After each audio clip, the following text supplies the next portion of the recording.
지난달 미국의 실업률이 54년 만에 최저치를 기록하는 등 고용시장이 여전히 꺾이지 않고 있습니다. 이런 가운데 신용경색과 채무불이행, 디폴트 우려가 위험 요소로 더욱 부각되고 있습니다. 탈중국의 속도를 내는 애플이 올해 1분기 시장 예상보다 좋은 실적을 기록했습니다.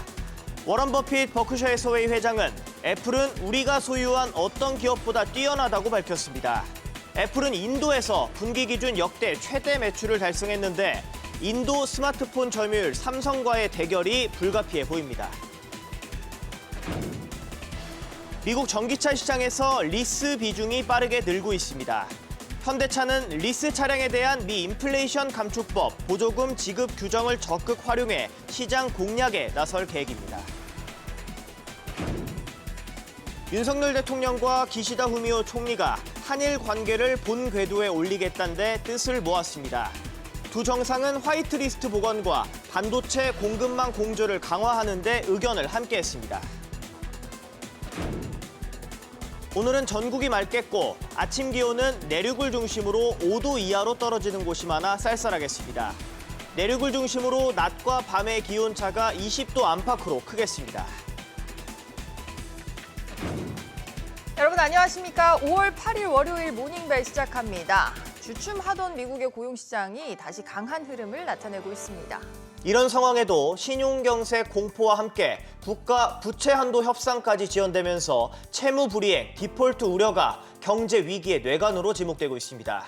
정다현 캐스터, 지난주 뉴욕 증시 상황부터 전해주시죠. 네, 금요일장은 애플과 지역 은행주가 살려냈습니다. 일주일 내내 하락할 뻔한 S&P 500 지수가 1.85% 올랐고요. 나스닥 지수 2.25%, 다우 지수도 1.65% 강세였습니다. 다만 금요일장 활약에도 불구하고 주간 기준 다우지수 1.24% 하락했고요. S&P 500 지수도 0.8% 약세였습니다. 다시 금요일장 보시죠. 이날 애플이 4.7%가량 오르면서 9개월 만에 최고치를 기록했습니다. 전날 발표했던 호실적 덕분이었습니다. 애플의 1분기 매출과 순이익은 아이폰 판매 호조에 힘입어서 시장 예상치를 웃돌았습니다. 배당을 늘리고 자사주 매입을 확대하는 등 주주 친화적 조치도 환영을 받았습니다. 지역 은행주가 회복하면서 은행 위기 공포가 줄어든 것도 투자 심리를 키우는 데 한몫했는데요. 퍼스트 리퍼블릭에 이어서 붕괴될 다음 은행으로 지목을 받았던 팩웨스트뱅코프가 무려 81.7% 폭등했습니다. 또 이날 웨스턴 얼라이언스, 코메리카, 자이언스의 주가도 모두 두 자릿수 상승률을 기록했습니다. 이 세 곳의 주가 상승은 공매도로 인해 주가가 크게 잘못 평가됐다며 투자 의견을 비중 확대로 상향한 JP모건 덕분이었는데요. 당국도 지역은행 주가 폭락의 배후에 공매도 투기 세력이 있을 가능성을 염두에 두고 한시적인 공매도 금지 방안을 검토하는 것으로 전해집니다. 금요일에 4월 고용 보고서도 발간이 됐죠. 보고서에 따르면 미국의 4월 일자리가 25만 3천 개 증가했습니다. 월가 전망치 18만 개를 훌쩍 뛰어넘었고요. 실업률 또한 3.4%로 전망치보다 낮게 나왔고 1969년 이후 최저를 기록했습니다. 인플레이션을 엿볼 수 있는 시간당 평균 임금은 전월 대비 0.5%, 전년 동월 대비로는 4.4% 올랐습니다. 마찬가지로 시장 예상치를 웃도는 모습이었습니다. 일단 시장은 경기 침체 우려가 커진 가운데서도 노동시장이 여전히 강하다는 사실에 안도하는 분위기였던 것 같은데요. 하지만 강한 고용 또 임금 상승 압력은 연준이 6월에도 금리를 인상할 수 있는 명분이 될 수가 있겠죠. 하지만 골드만삭스 아무리 고용 보고서 내용이 좋았어도 6월 금리 동결은 막지 못할 것이라는 주장을 펼쳤습니다.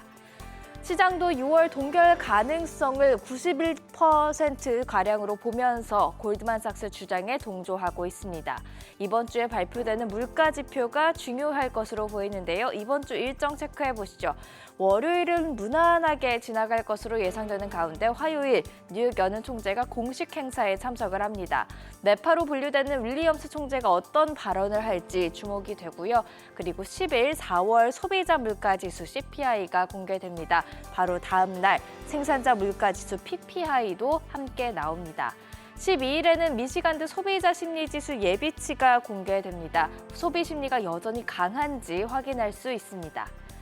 어닝 시즌은 마무리 국면에 들어섭니다. 이번 주는 S&P 500 기업 중 30곳이 준비 중인데요. 투자의 전설 워런 버핏 버크셔 해서웨이 회장이 주목하고 있는 옥시덴탈 페트롤리움이 9일에 실적을 발표할 예정이고요. 10일에는 디즈니가 실적을 발표합니다.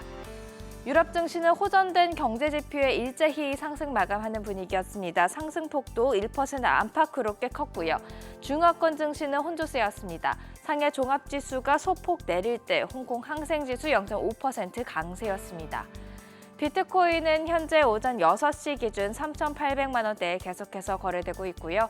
국제유가는 금요일장에서는 4%, 3% 크게 상승을 했지만 주간 기준 WTI가 7%, 브렌트유 5.3% 하락했습니다. 국채금리 소폭 오름세를 보이면서 10년물이 3.435%를, 2년물이 3.918%를 기록했고요. 지난주 원달러 환율은 15원 넘게 급락하면서 달러당 1,322원 80전에 마감했습니다. 미국의 기준금리가 정점에 도달하는 것으로 예상이 되면서 환율이 올 하반기에는 1,250원, 1,300원 선에서 하향 안정화될 것이란 분석이 있습니다. 서학개미 브리핑은 잠시 후에 전해드리겠습니다.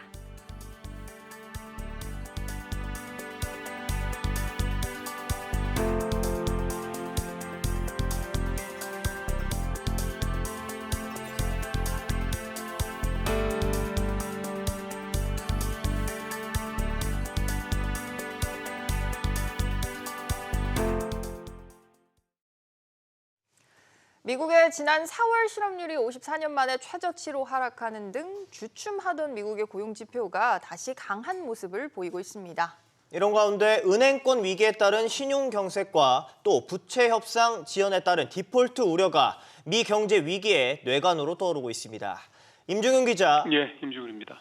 우선 지난달 고용 지표가 나왔는데 더 강해졌다고요? 예, 그렇습니다.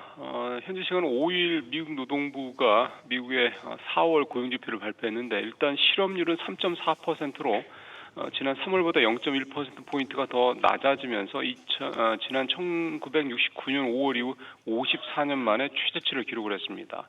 또 비농업 부문 고용도 25만 3천 명이 늘었는데 이는 전달보다 17,000명이 늘은 거고 시장 전망치인 18만 5천 명보다는 무려 7만 명 가까이 웃돈 그런 수치입니다.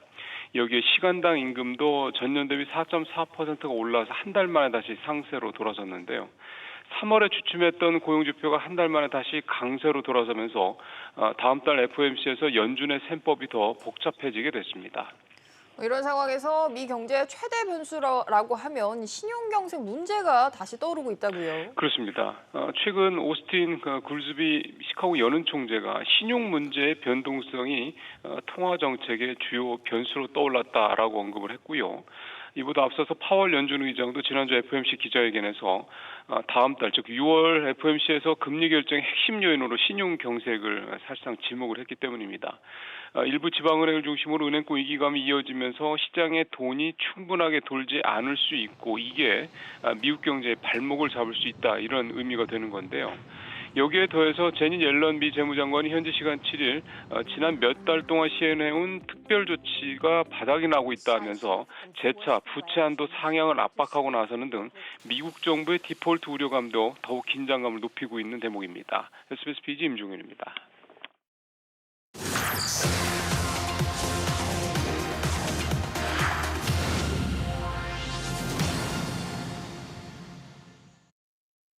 기자가 콕 집어 전하는 뉴스픽입니다. 탈중국의 속도를 내고 있는 애플이 올 1분기 시장 예상보다 더 좋은 실적을 기록을 했습니다. 애플이 중국 대신 공을 들이고 있는 인도에서는 분기 최대 매출을 기록했기 때문인데요. 인도 시장 점유율 1위를 지켜온 삼성전자 입장에서는 다시 애플과 격돌하게 됐습니다. 오늘 뉴스픽 윤지혜 기자와 이 소식들 살펴보겠습니다. 윤 기자, 1분기에 애플이 그야말로 어닝 서프라이즈를 기록을 했습니다. 시장 예상보다 더 좋은 실적을 냈는데 자세히 짚어주시죠. 네, 매출이 다소 줄기는 했지만 예상보다는 좋았습니다. 네. 1분기 애플 매출이 1년 전보다 2.5% 감소한 948억 달러를 기록했습니다.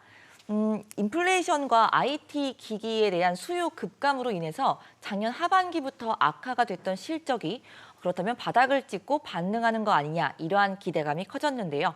무엇보다 아이폰 판매가 잘 됐습니다.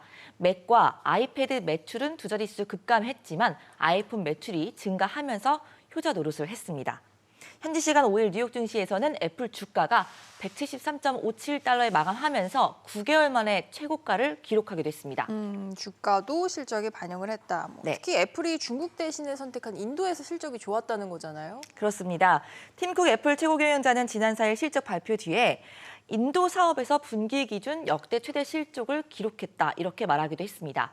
애플은 원래 25년 전에 인도에 진출했지만 그동안 크게 공을 들이지는 않았습니다. 인도 제조 시설이 변변치 않고 중국 시장이 훨씬 컸기 때문입니다. 하지만 중국 공급망 붕괴와 미중 간 갈등으로 상황이 급변한 겁니다. 그러면서 애플이 그러니까 인도를 생산 기지뿐만 아니라 주력 소비 시장으로 투트랙으로 보기 시작했다 이렇게 봐야 되는 거겠죠? 원래는 둘 다 강화를 하기 시작했다 이렇게 보는 게 좀 더 정확할 것 같습니다. 네. 인도에서는 원래 상대적으로 값싼 스마트폰 판매가 주를 이뤘지만 최근에는 고가 스마트폰 판매도 늘고 있는 상황입니다. 샤오미를 비롯해서 중국 업체들의 상승세가 꺾이기 시작한 시점과 이 애플의 인도 진출과 맞물린다는 점 눈여겨보시면 될 것 같은데요. 삼성전자도 최근 갤럭시 S23을 직접 생산하면서 시장 공략에 전력을 쏟고 있는 상황입니다. 중국 업체와 힘겹게 싸우면서 인도 1위를 지켜온 삼성전자 입장에서는 다시 애플과도 이제 경쟁을 더 강하게 하게 된 거죠. 이런 가운데 워런 버핏 버크셔에서 해서웨이 회장이 네. 또 아이폰을 이례적으로 칭찬했다고 해요. 어떤 내용인 거죠? 네, 버핏 회장이 현지 시간 6일 열린 주주총회에서 집에 있는 두 번째 차, 그러니까 세컨드카와 아이폰 중 둘을 선택하라고 한다면 아이폰을 보유할 것이다 이렇게 설명을 했는데요. 현재 버크셔 해서웨이는 애플 지분을 대규모로 보유하고 있습니다. 다만 월가 일부에서는 코로나19 팬데믹 이후에 밖으로 나가서 생활하는 점을 고려한다면 아이폰 매출은 앞으로는 타격을 입을 수도 있다. 이러한 분석도 함께 나오고 있습니다. 지켜봐야겠군요. 네, 오늘 뉴스픽은 여기까지 정리해드리겠습니다. 기자 잘 들었습니다. 미국 국무부가 한일 정상회담과 관련해 논평을 내고 인도 태평양을 발전시키기 위해 동맹 파트너 국가와 계속 협력할 것이라고 밝혔습니다. 매슈 밀러 국무부 대변인은 현지 시간 7일 대변인 명의로 올린 트위터 글에서 일본과 한국의 동맹국인 미국은 한일 정상회담 뉴스를 환영한다고 말했습니다. 그는 우리는 기시다 후미오 일본 총리와 윤석열 한국 대통령의 리더십을 평가한다고 논평했습니다. 현지 시간 6일 70년 만에 영국 국왕戴冠식이 치러졌습니다.戴冠식 비용은 세금으로 치르는데 최소 1억 파운드, 약 1,685억 원 이상 들어간 것으로 추정됩니다. 현재 가치로 환산하면 5,600만 파운드로 추산되는 엘리자베스 2세 여왕戴冠식 비용의 2배 수준입니다. 인도네시아 경제가 높은 원자재 가격과 외국인 투자 확대 등에 힘입어 호황을 이어가는 것으로 나타났습니다. 현지 시간 7일 CNBC 인도네시아 등에 따르면 인도네시아의 1분기 국내 총생산은 1년 전보다 5.03% 성장해 시장 예상치를 웃돌았습니다. 인도네시아 경제는 지난해에도 5.31% 성장하며 9년 만에 가장 높은 경제 성장률을 기록했는데 인도네시아 정부는 올해 5%대 성장률을 목표로 하고 있습니다. 미국 텍사스주 댈러스 교회의 한 쇼핑몰에서 현지 시간 6일 오후 3시 36분쯤 총기 난사 사건이 발생해 9명이 숨졌습니다. 경찰과 현지 언론에 따르면 토요일인 이날 오후 은색 세단 승용차에서 내린 한 괴한이 사람들을 상대로 무차별 총격을 가하면서 부상자도 다수 발생했습니다.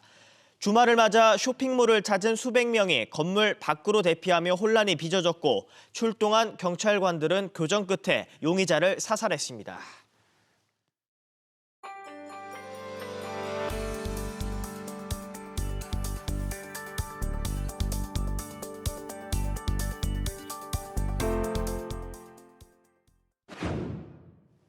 지난 금요일 뉴욕 증시는 애플 호실적과 고용지표 호조로 5거래일 만에 반등에 성공을 했습니다. 이번 주 뉴욕 증시 전망을 해보고 또 자세한 전략도 세워보겠습니다.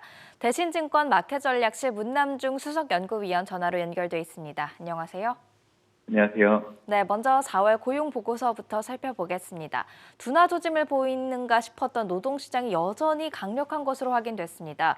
연준의 긴축을 부추길 수도 있을 것 같은데요. 이 5월 FOMC에서 금리 인상 중단 신호를 내비친 연준의 행보에는 어떤 영향을 끼칠지 이 고용 보고서 어떻게 봐야 할까요?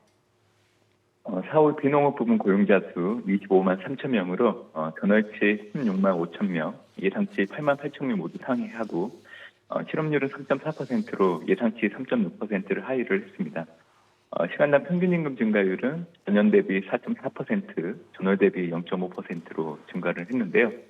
올해는 지난해와 달리 노동시장의 경고함을 연준 통화긴축 강화로 받아들이기보다는 금리 인상 중단이라는 사이클을 전제로 미국 경기의 예측도구로 활용을 해야 된다고 생각하고 있습니다. 4월 고용지표가 예상과 호조를 보였고 임금 수준이 양호해 물가는 여전히 연준의 물가 안정 목표치에 비해 높은 수준을 유지하고 있는 상황입니다. 하지만 연방기금 금리 선물 시장의 금리 인상 확률은 연준의 금리 인상은 이미 중단됐고 9월 금리 인하 기대를 나타내고 있는 실정입니다. 시장 참여자들도 4월 고용지표 결과를 통화긴축 강화보다는 침체 우려를 상쇄해주는 요인으로 해석을 했다는 점입니다. 즉, 이 4월 고용지표는 예상 밖 호조로 통화정책 불확실성보다는 미국 경제의 경착륙 우려를 낮춰주면서 미국 경제가 상승하는 한 요인이 됐다고 판단하고 있습니다. 네, 그렇다면 당장 6월 연준은 금리 인상을 멈출까요? 이 금리 동결 전망이 우세한 가운데 한 차례 추가 인상 주장도 나오고 있는 것 같은데 어느 쪽에 더 무게를 두고 계신가요?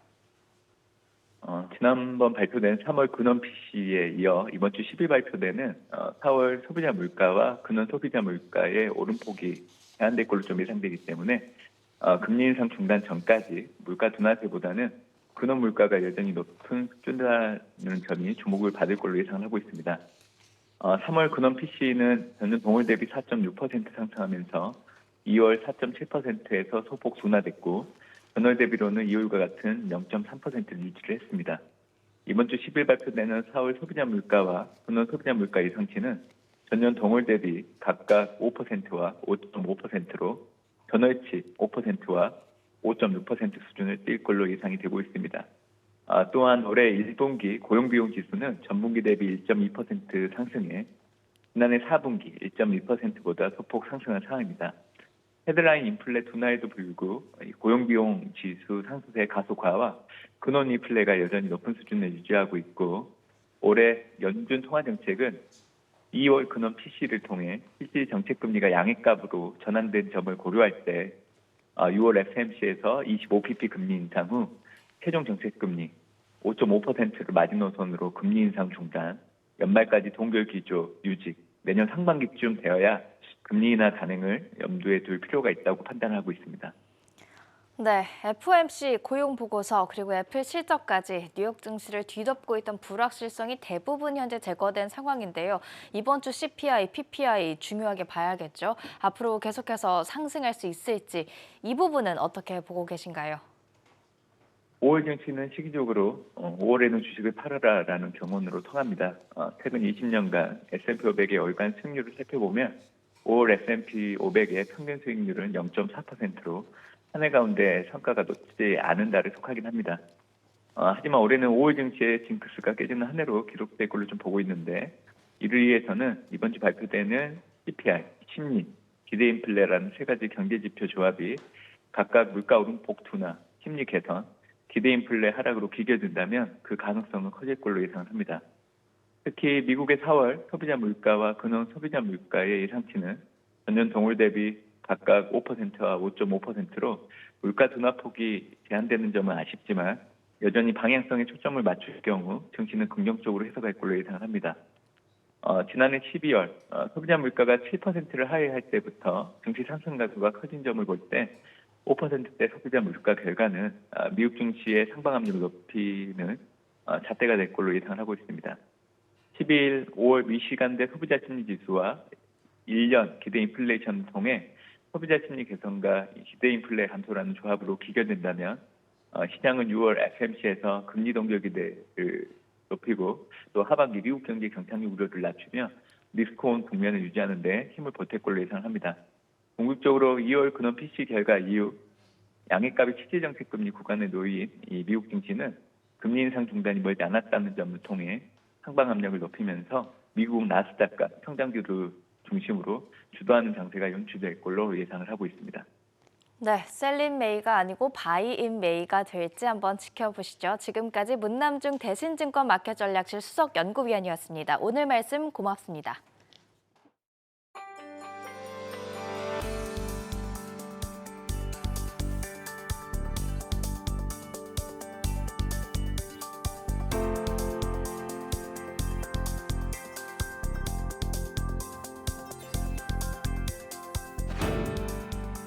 서학개미의 순매수 목록을 들여다보는 시간입니다. 지난주 집계 기준 순매수 결제 금액 탑10 준비되어 있습니다.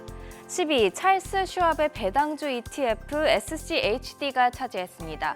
미국의 배당 기업 중에서 시총 기준 상위 100곳에 투자하는 ETF인데요. 현재 연 배당률이 3.6%입니다. 9위는 AMD입니다. 지난주 AMD의 주가 롤러코스터를 탔었죠. 호실적에도 불구하고 약한 가이던스에 매도 폭탄을 맞았다가 인공지능 프로세서와 관련해서 마이크로소프트와 협력하고 있다는 소식이 주 후반에 전해지면서 하락폭을 만회하면서 주간 등락률 1.23% 상승을 기록했습니다. LQD가 8위에 올라와 있습니다. 투자 등급 회사채에 투자하는 한 가지 방법인데요. LQD는 1,000가지가 넘는 회사채를 담고 있습니다. 지난주 0.9% 내렸습니다. 알츠하이머 치료제 개발의 성큼 다가선 일라이릴리가 7위입니다. 현재 개발 중인 치료제 도나네맘을 오는 6월 말까지 미 식품의약국의 허가 승인을 신청할 예정인 것으로 알려집니다. 6위는 전주에 이어서 서학개미의 선택을 또 받았죠. TLT가 차지했습니다. 5위는 블룸버그 천연가스 서브 인덱스의 1일 성과의 2배를 추정하는 보일입니다. 최근 천연가스 가격 하락세가 강한 탓에 보일은 더 큰 하방 압력을 받고 있습니다. 지난주 22% 내렸습니다. TLT와 짝꿍처럼 탑10에 등장하고 있는 20년 이상 장기 국채를 추종하는 2배 레버리지 ETF TMF가 4위입니다. 또 장기와 함께 단기 국고채도 러브콜을 받았습니다. 지난주에 보시면 빌 0.04% 소폭 올랐는데요. 올해 상승률 1.4%로 잔잔한 상승세 유지하고 있습니다. 서학개미는 꺾이지 않는 일편단심으로 테슬라도 대량 순매수했습니다. 2위를 기록했고요. 1위는 SQQQ로 기술주가 하락할 때 주가가 오르는 ETF입니다. 지난주 상승세를 타다가 금요일장의 애플의 활약으로 SQQQ의 상승률은 미끄러지면서 0.14% 하락한 채 거래를 마쳤습니다. 지금까지 서학개미 브리핑이었습니다.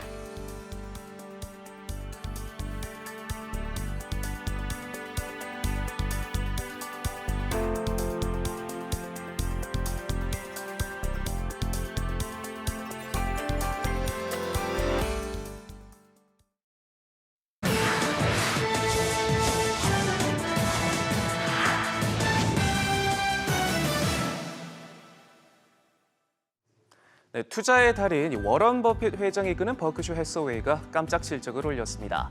1분기 순이익은 355억 달러, 우리 돈 47조 원에 달했는데요. 1년 전보다 무려 6배 넘게 늘었습니다. 지분 100%를 소유한 기업들의 영업이익도 12% 넘게 늘어 좋은 흐름을 보였고 보유 현금도 1,306억 달러까지 불어났는데요. 1분기 133억 달러 규모의 주식을 팔아치운 대신 44억 달러치 자사주를 사들였습니다. 주주총회에 참석한 버핏 회장의 입에선 어떤 말들이 나왔는지 한번 살펴보죠. 먼저 시장에 관심이 쏠렸던 이 에너지 기업 옥시덴탈 페트롤리움 인수 가능성에 대해서는 분명히 선을 그었는데요. 버크셔가 올해 옥시덴탈 최대 주주에 오르면서 경영권을 인수할 것이란 관측이 나오기도 했지만 경영권을 사들이지 않을 것이라며 가능성을 일축했습니다. 버핏은 또 투자 포트폴리오에서 절반에 가까운 가장 큰 비중을 차지하고 있는 애플에 대한 극찬도 잊지 않았습니다. 애플에 대해 우리가 소유한 어떤 기업보다 뛰어나다며 칭찬을 아끼지 않았는데요.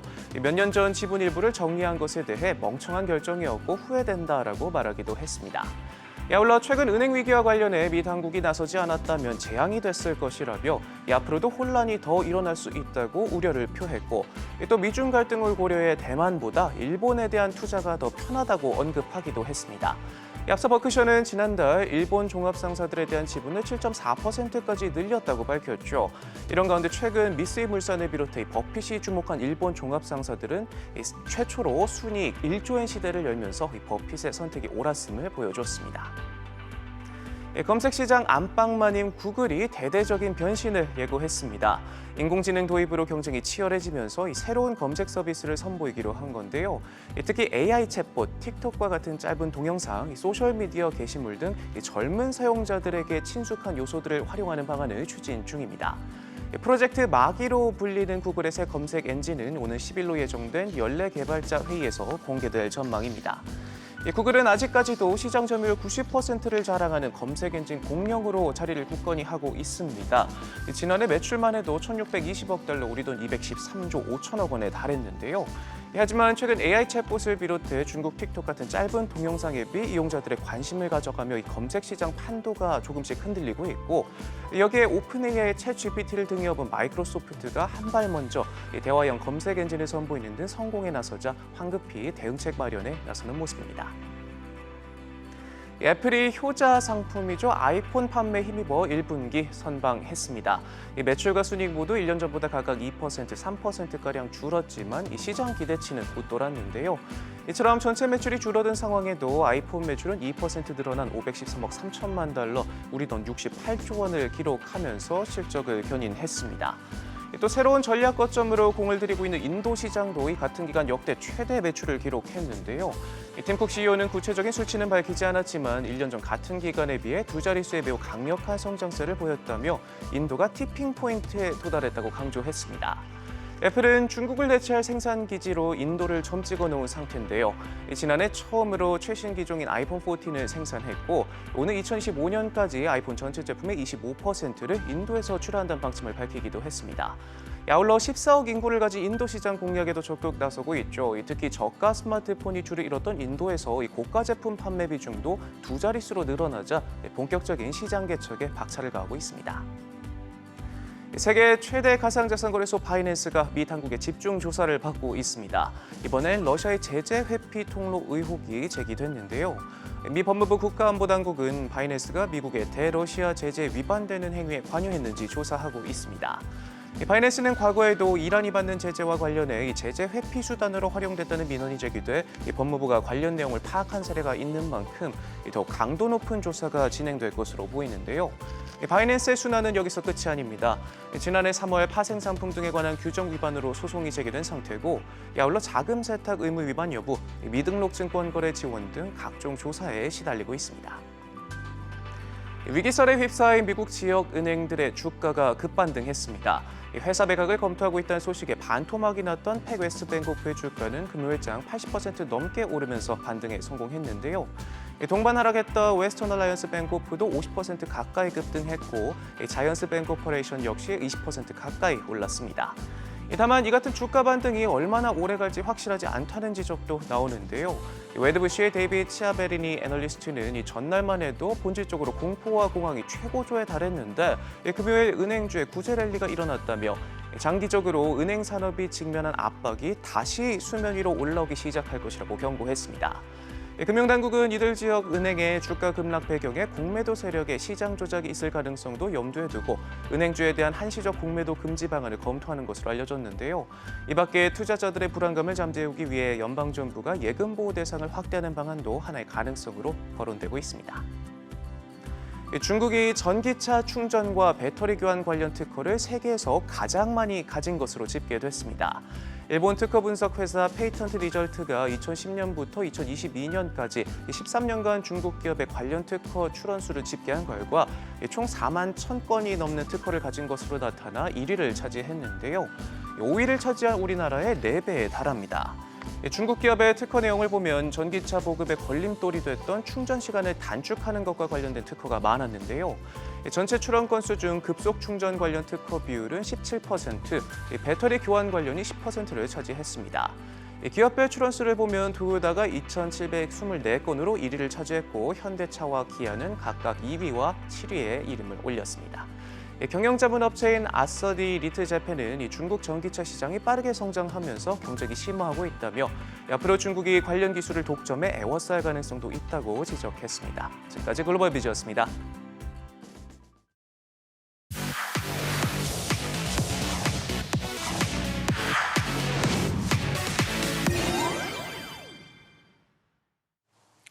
제롬 파월 연준 의장이 지난주 금리 인상이 마지막 인상일 것임을 시사하면서도 금리 인하 가능성에는 선을 그었죠. 미국의 4월 고용 지표가 예상보다 강하게 나오면서 금리 인하 기대감은 더욱 줄어들었는데요. 랜달 콜스 전 연준 부의장은 이번 금리 인상이 마지막일 것이라고 내다봤습니다. 하지만 금리가 시장이 기대하는 것만큼 빨리 인하되지는 않을 것이라며 시장이 이를 깨달으면서 이번 여름 동안 큰 조정을 겪을 것이라고 경고했습니다. I do think that there will be some significant adjustment over the course of the summer as the market realizes that the Fed is right and they are wrong. Interest rates will need to remain at the terminal rate. And I have believed for some time that this last interest rate increase would be the end. I think that's consistent with Chairman Powell's statements and consistent with the market's expectations. It's just that the market is expecting interest rates to start coming back down again much sooner than they will. And when they come to that recognition, you'll have some probably uncomfortable adjustments over the course of the summer. But you should definitely believe the Fed and not the futures markets at the moment. 예상보다 강한 고용 지표에 경기 침체에 대한 우려는 완화됐죠. 골드만삭스 수석 이코노미스트도 경기 침체가 발생할 가능성은 낮다고 진단했는데요. 고용시장과 실질소득이 강하기 때문이라고 설명했습니다. 지난주 금리 인상이 마지막 인상일 것이라고 말하기도 했는데요. 다만 6월 회의에서 금리를 인상할 가능성이 인하 가능성보다 훨씬 더 크다고 일축했습니다. The basic takeaway is that the labor market's very resilient, and that is providing support to household real income, which is important at a time when we're concerned about the drag from tighter credit conditions. This is a reason for strong labor market. Strong real income growth is a reason for why we still think a recession is not the most likely outcome. Our forecast is that this was the last hike. And, if you look at the press conference, Chair Powell said twice that the changes in the statement were meaningful. So I think the message was probably they're on hold at the June meeting, but I think a hike at the June meeting is considerably more likely than a cut. 미국 투자관리회사 뉴욕 라이프 인베스트먼트 이코노미스트는 시장의 금리 인하 기대감에 대해 우려하는 모습이었는데요. 시장이 금리 인하를 기대한다는 것은 무언가 나쁜 일이 일어날 것이라고 걱정하고 있다는 의미라고 해석했습니다. 그러면서 연준이 7월에 금리를 인하한다면 이는 매우 부정적인 신호일 것이라고 경고했습니다. I think what this says is that the market is getting more worried that something bad is actually going to happen. The way I read a cut in September was not, oh, the Fed's going to cut 25 basis points in September or November or whatever it is, but instead that after, most people expecting the market to do, or the Fed to do pretty much what they've said they're going to do, stay put. Instead, the transition becomes, oh, there's a major event that's going to have the Fed cutting 100 basis points. Strong negative, strong negative. That means if the Fed is cutting in July, it's not because inflation's under control and they see a sustainable economic picture ahead. It's because something is breaking and it's breaking hard. And so I think we need to hope, actually, that the Fed does what it says it's going to do and stay pat, because the alternative is likely to be more of a risk-off mode. 한편 JP모건이 지역은행들에 대한 투자 의견을 상향하는 보고서를 발표했다는 소식에 관련주들이 반등했죠. 캐나다 투자은행 RBC 캐피털 마켓의 이사는 주요 지역은행들의 펀더멘털이 건강하고 좋다고 진단했는데요. 해당 섹터에 대한 전망도 밝다며 최근에 약세를 보였던 것은 온전히 심리 때문이라고 지적했습니다. It is all about sentiment. The actual fundamentals for the banks, with the exception, of course, of the banks that went into receivership because of the mismatch between assets and liabilities and having deposit runs, your core banks, your regional banks, the fundamentals of the business are healthy and good. First quarter results were good. Now they weren't fantastic, but they were good. And the outlook for the sector, credit is still strong. Capital is very healthy. Liquidity is very strong. And deposits are stabilizing to slightly growing.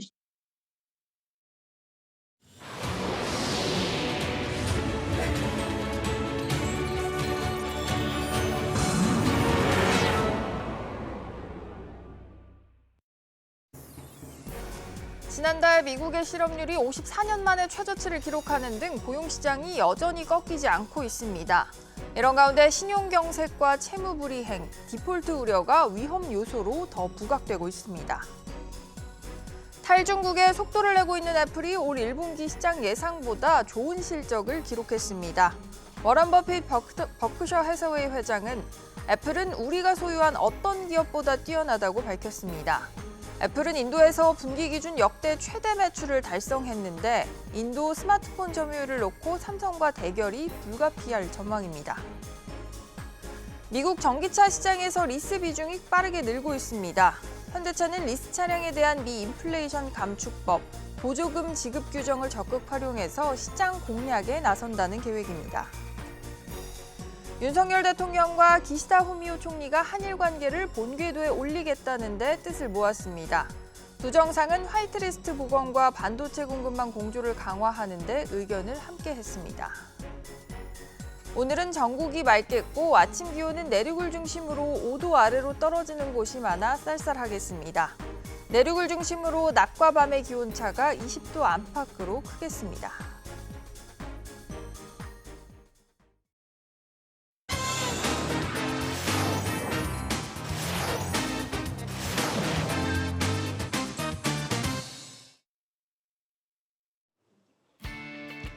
조간 브리핑입니다.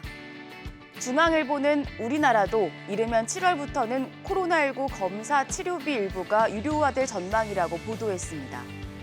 질병관리청은 이르면 이번 주 내에 위기 단계 1단계 전환을 예상했는데 1단계 조치가 시행되면 코로나19 확진자의 격리 의무가 7일에서 5일로 단축되고 임시 선별검사소 운영이 중단됩니다. 그리고 7월 2단계로 조정되면 확진자 격리 의무가 권고로 바뀌고 입원 치료비가 환자 부담으로 전환됩니다. 세계보건기구가 현지 시간 5일 코로나19에 내려진 국제적 공중보건 비상사태를 3년 4개월 만에 해제한 데 따른 움직임입니다. 일부 해외 국가들이 일상회복 전환을 빠르게 진행하는 가운데 일본은 8일부터 코로나19를 계절성 인플루엔자처럼 5급 질병으로 관리하고 각종 방역 조치를 해제한다는 방침을 밝혔습니다. 그리고 미국도 오는 11일부터 자국 내 코로나19 비상사태를 종료한다고 전했습니다. 매일경제신문은 중국 시진핑 국가주석이 인구 문제는 민족 부흥이 걸린 일이라며 적극적인 대책 수립을 주문했다고 보도했습니다. 중국 공산당 기관지인 인민일보에 따르면 시 주석은 지난 5일 열린 당 중앙재경위원회 회의에서 인구 발전은 중화민족의 위대한 부흥과 관련된 대사라며 반드시 인구 전체의 소양과 질을 높이기 위해 노력하고 고품질의 인구 발전으로 중국식 현대화를 뒷받침해야 한다고 강조했습니다. 지난해 말 기준 중국 인구는 14억 1,175만여 명으로 전년 말 대비 85만 명 감소했는데요. 61년 만에 중국 인구가 감소세로 전환되면서 세계 최대 인구 대국 자리를 인도에 넘겨준 위기에 처하자 중국이 위기감을 느꼈다는 분석이 나옵니다. 다음으로 한국경제신문은 국제 설탕 가격이 11년 6개월 만에 최고 수준으로 치솟았다고 보도했습니다. 농림축산식품부와 유엔 식량농업기구에 따르면 올해 4월 세계 설탕 가격 지수는 2011년 10월 이후 최고치인 149.4로 집계됐습니다. 설탕 가격이 오르면서 지난 1년간 하락세를 나타냈던 세계 식량 가격 지수가 상승세로 돌아섰습니다. 설탕 가격의 고공행진은 세계적인 공급 부족 때문이라는 분석이 많습니다. 인도와 중국, 태국, 유럽연합 등의 생산량이 줄어들 것이란 전망도 나오고요. 국제 유가 상승과 미국 달러화 대비 브라질 헤알화의 강세도 설탕 가격을 밀어올렸다는 요인으로 작용하고 있습니다.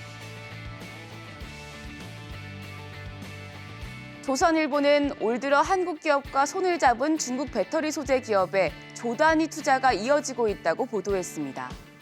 4개월 만에 SK온과 LG화학 등 주요 기업을 중심으로 한중 합작 법인 투자만 약 5조 원 규모가 발표됐습니다.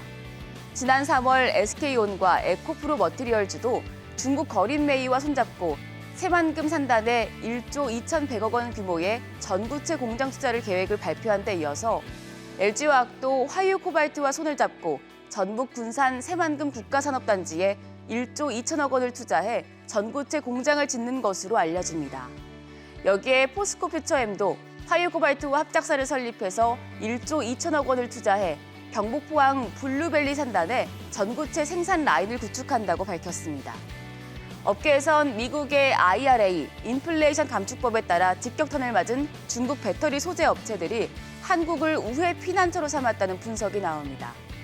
IRA 세부 지침에 따르면 배터리 광물을 가공할 때 미국이나 미국과 자유무역협정을 맺은 국가에서 40% 이상을 조달해야 세액공제를 받을 수 있기 때문인데요.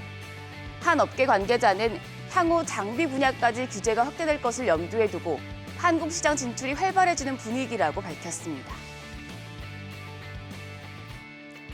마지막으로 매일경제신문은 고액 자산가를 중심으로 개인 투자자들이 일명 19대 6으로 불리는 국고채를 쓸어 담고 있다고 보도했습니다.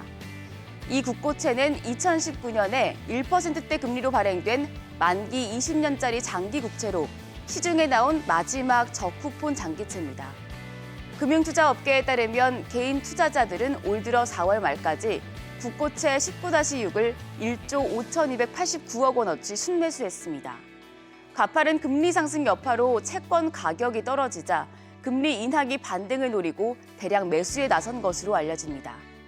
이에 증권업계에서는 국고 19-6의 인기 덕에 채권 투자 대중화가 진행 중이라는 평가가 나옵니다. 삼성증권에 따르면 올해 1월에서 4월 국채를 매수한 고객의 증가한 비율은 전년 동기 대비 5,881.1%인 것으로 나타났습니다. 20대 채권 고객은 올 들어 96배 증가했다는데요. 업계에선 올해 하반기 발행될 개인 투자자용 국채가 채권 투자의 대중화를 더욱 가속화할 것으로 보고 있습니다. 지금까지 조간 브리핑이었습니다.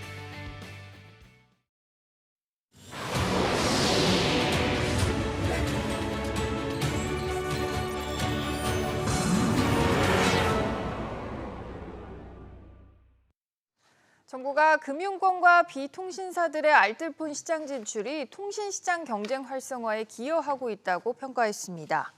과학기술정보통신부는 KB국민은행의 알뜰폰 서비스 리브M 규제 방안 등에 대한 더불어민주당 이정문 의원의 질문에 대해 이렇게 답했습니다.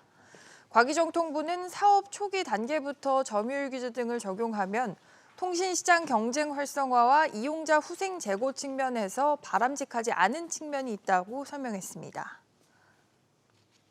서울 공공임대주택에 사는 10명 중 6명은 자가주택 보유를 희망한다고 조사됐습니다. 서울주택도시공사는 서울 공공임대주택에 거주하는 1,956가구를 대상으로 지난해 10월부터 약 한 달간 진행한 인식조사 결과를 어제 공개했습니다. 이에 따르면 자가주택이 필요하다는 응답은 공공임대 유형 중 행복주택에서 85%, 장기전세에서 75%로 높게 나타났습니다. 어버이날인 오늘은 전국이 대체로 맑겠습니다. 아침 기온은 내륙을 중심으로 5도 이하로 떨어지는 곳이 많아 쌀쌀하겠습니다. 아침 최저 기온은 4에서 11도로, 낮 최고 기온은 17에서 24도로 예보됐습니다. 내륙을 중심으로 낮과 밤의 기온차가 20도 안팎으로 벌어져 크겠습니다.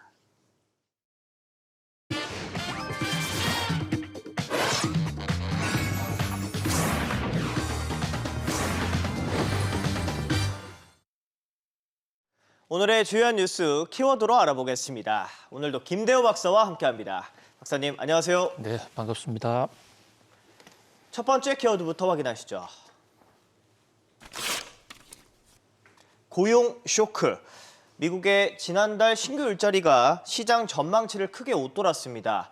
고용 시장 여전히 꺾였다. 이렇게 평가가 나오는 게 맞을까요? 아니면 강한 것으로 보는 게 맞을까요? 예, 지금 고용 지표가 연준의 예상이나 경제 전문가들의 어떤 추정치보다도 훨씬 더 좋게 나타나고 있습니다.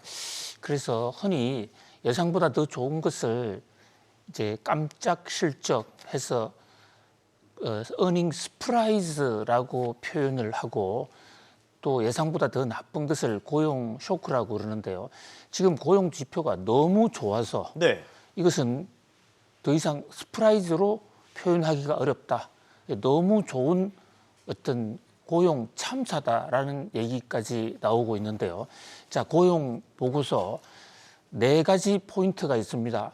일자리 증가폭이 25만 개 늘어났는데 뉴욕 증시 예상치는 14만 명 정도였거든요. 그러니까 이것은 1배 반 이상 크게 늘어난 것입니다. 특히 실업률은 3.4%로 뚝 떨어졌습니다. 실업률이 낮다는 것은 그만큼 고용이 좋다는 얘기인데 네. 54년 최저치예요. 자, 그런가 하면 시간당 평균 임금 이것은 전월비 0.5% 올랐는데 지난달에 0.3이었거든요. 그보다도 더 올란 약 66% 이상 더 올랐습니다. 전년 동기 대비는 4.4% 성장했고요. 자, 지금 주간 노동 시간도 34.4로 이것은 전월과 변동이 없었는데요. 경기가 침체하거나 고용 사정이 좀 악화되면 주간 노동 시간이 감소해야 됩니다. 어쨌든 일자리 증가 폭이나 실업률, 또 시간당 평균 임금, 주당 노동 시간 모두 좋아졌습니다. 네. 자, 특히 주목되는 것은 실업률인데요. 실업률이 보통 미국 같은 경제 사이클에서 4.0 정도 되면 완전 실업, 그 이상 더 내려가면 그러니까 3.987 이렇게 내려가면 이것은 과잉 실업률이라 해서 물가에 상당히 부담을 준다는 게 미국 경제학계의 통설입니다. 그런데 지금 전망치는 3.6이었는데 그보다 훨씬 더 낮은 3.4%, 1969년 이후의 최저다. 이것은 네. 미국의 실업자가 너무 적다라는 이런 역설을 가능케 하는데요.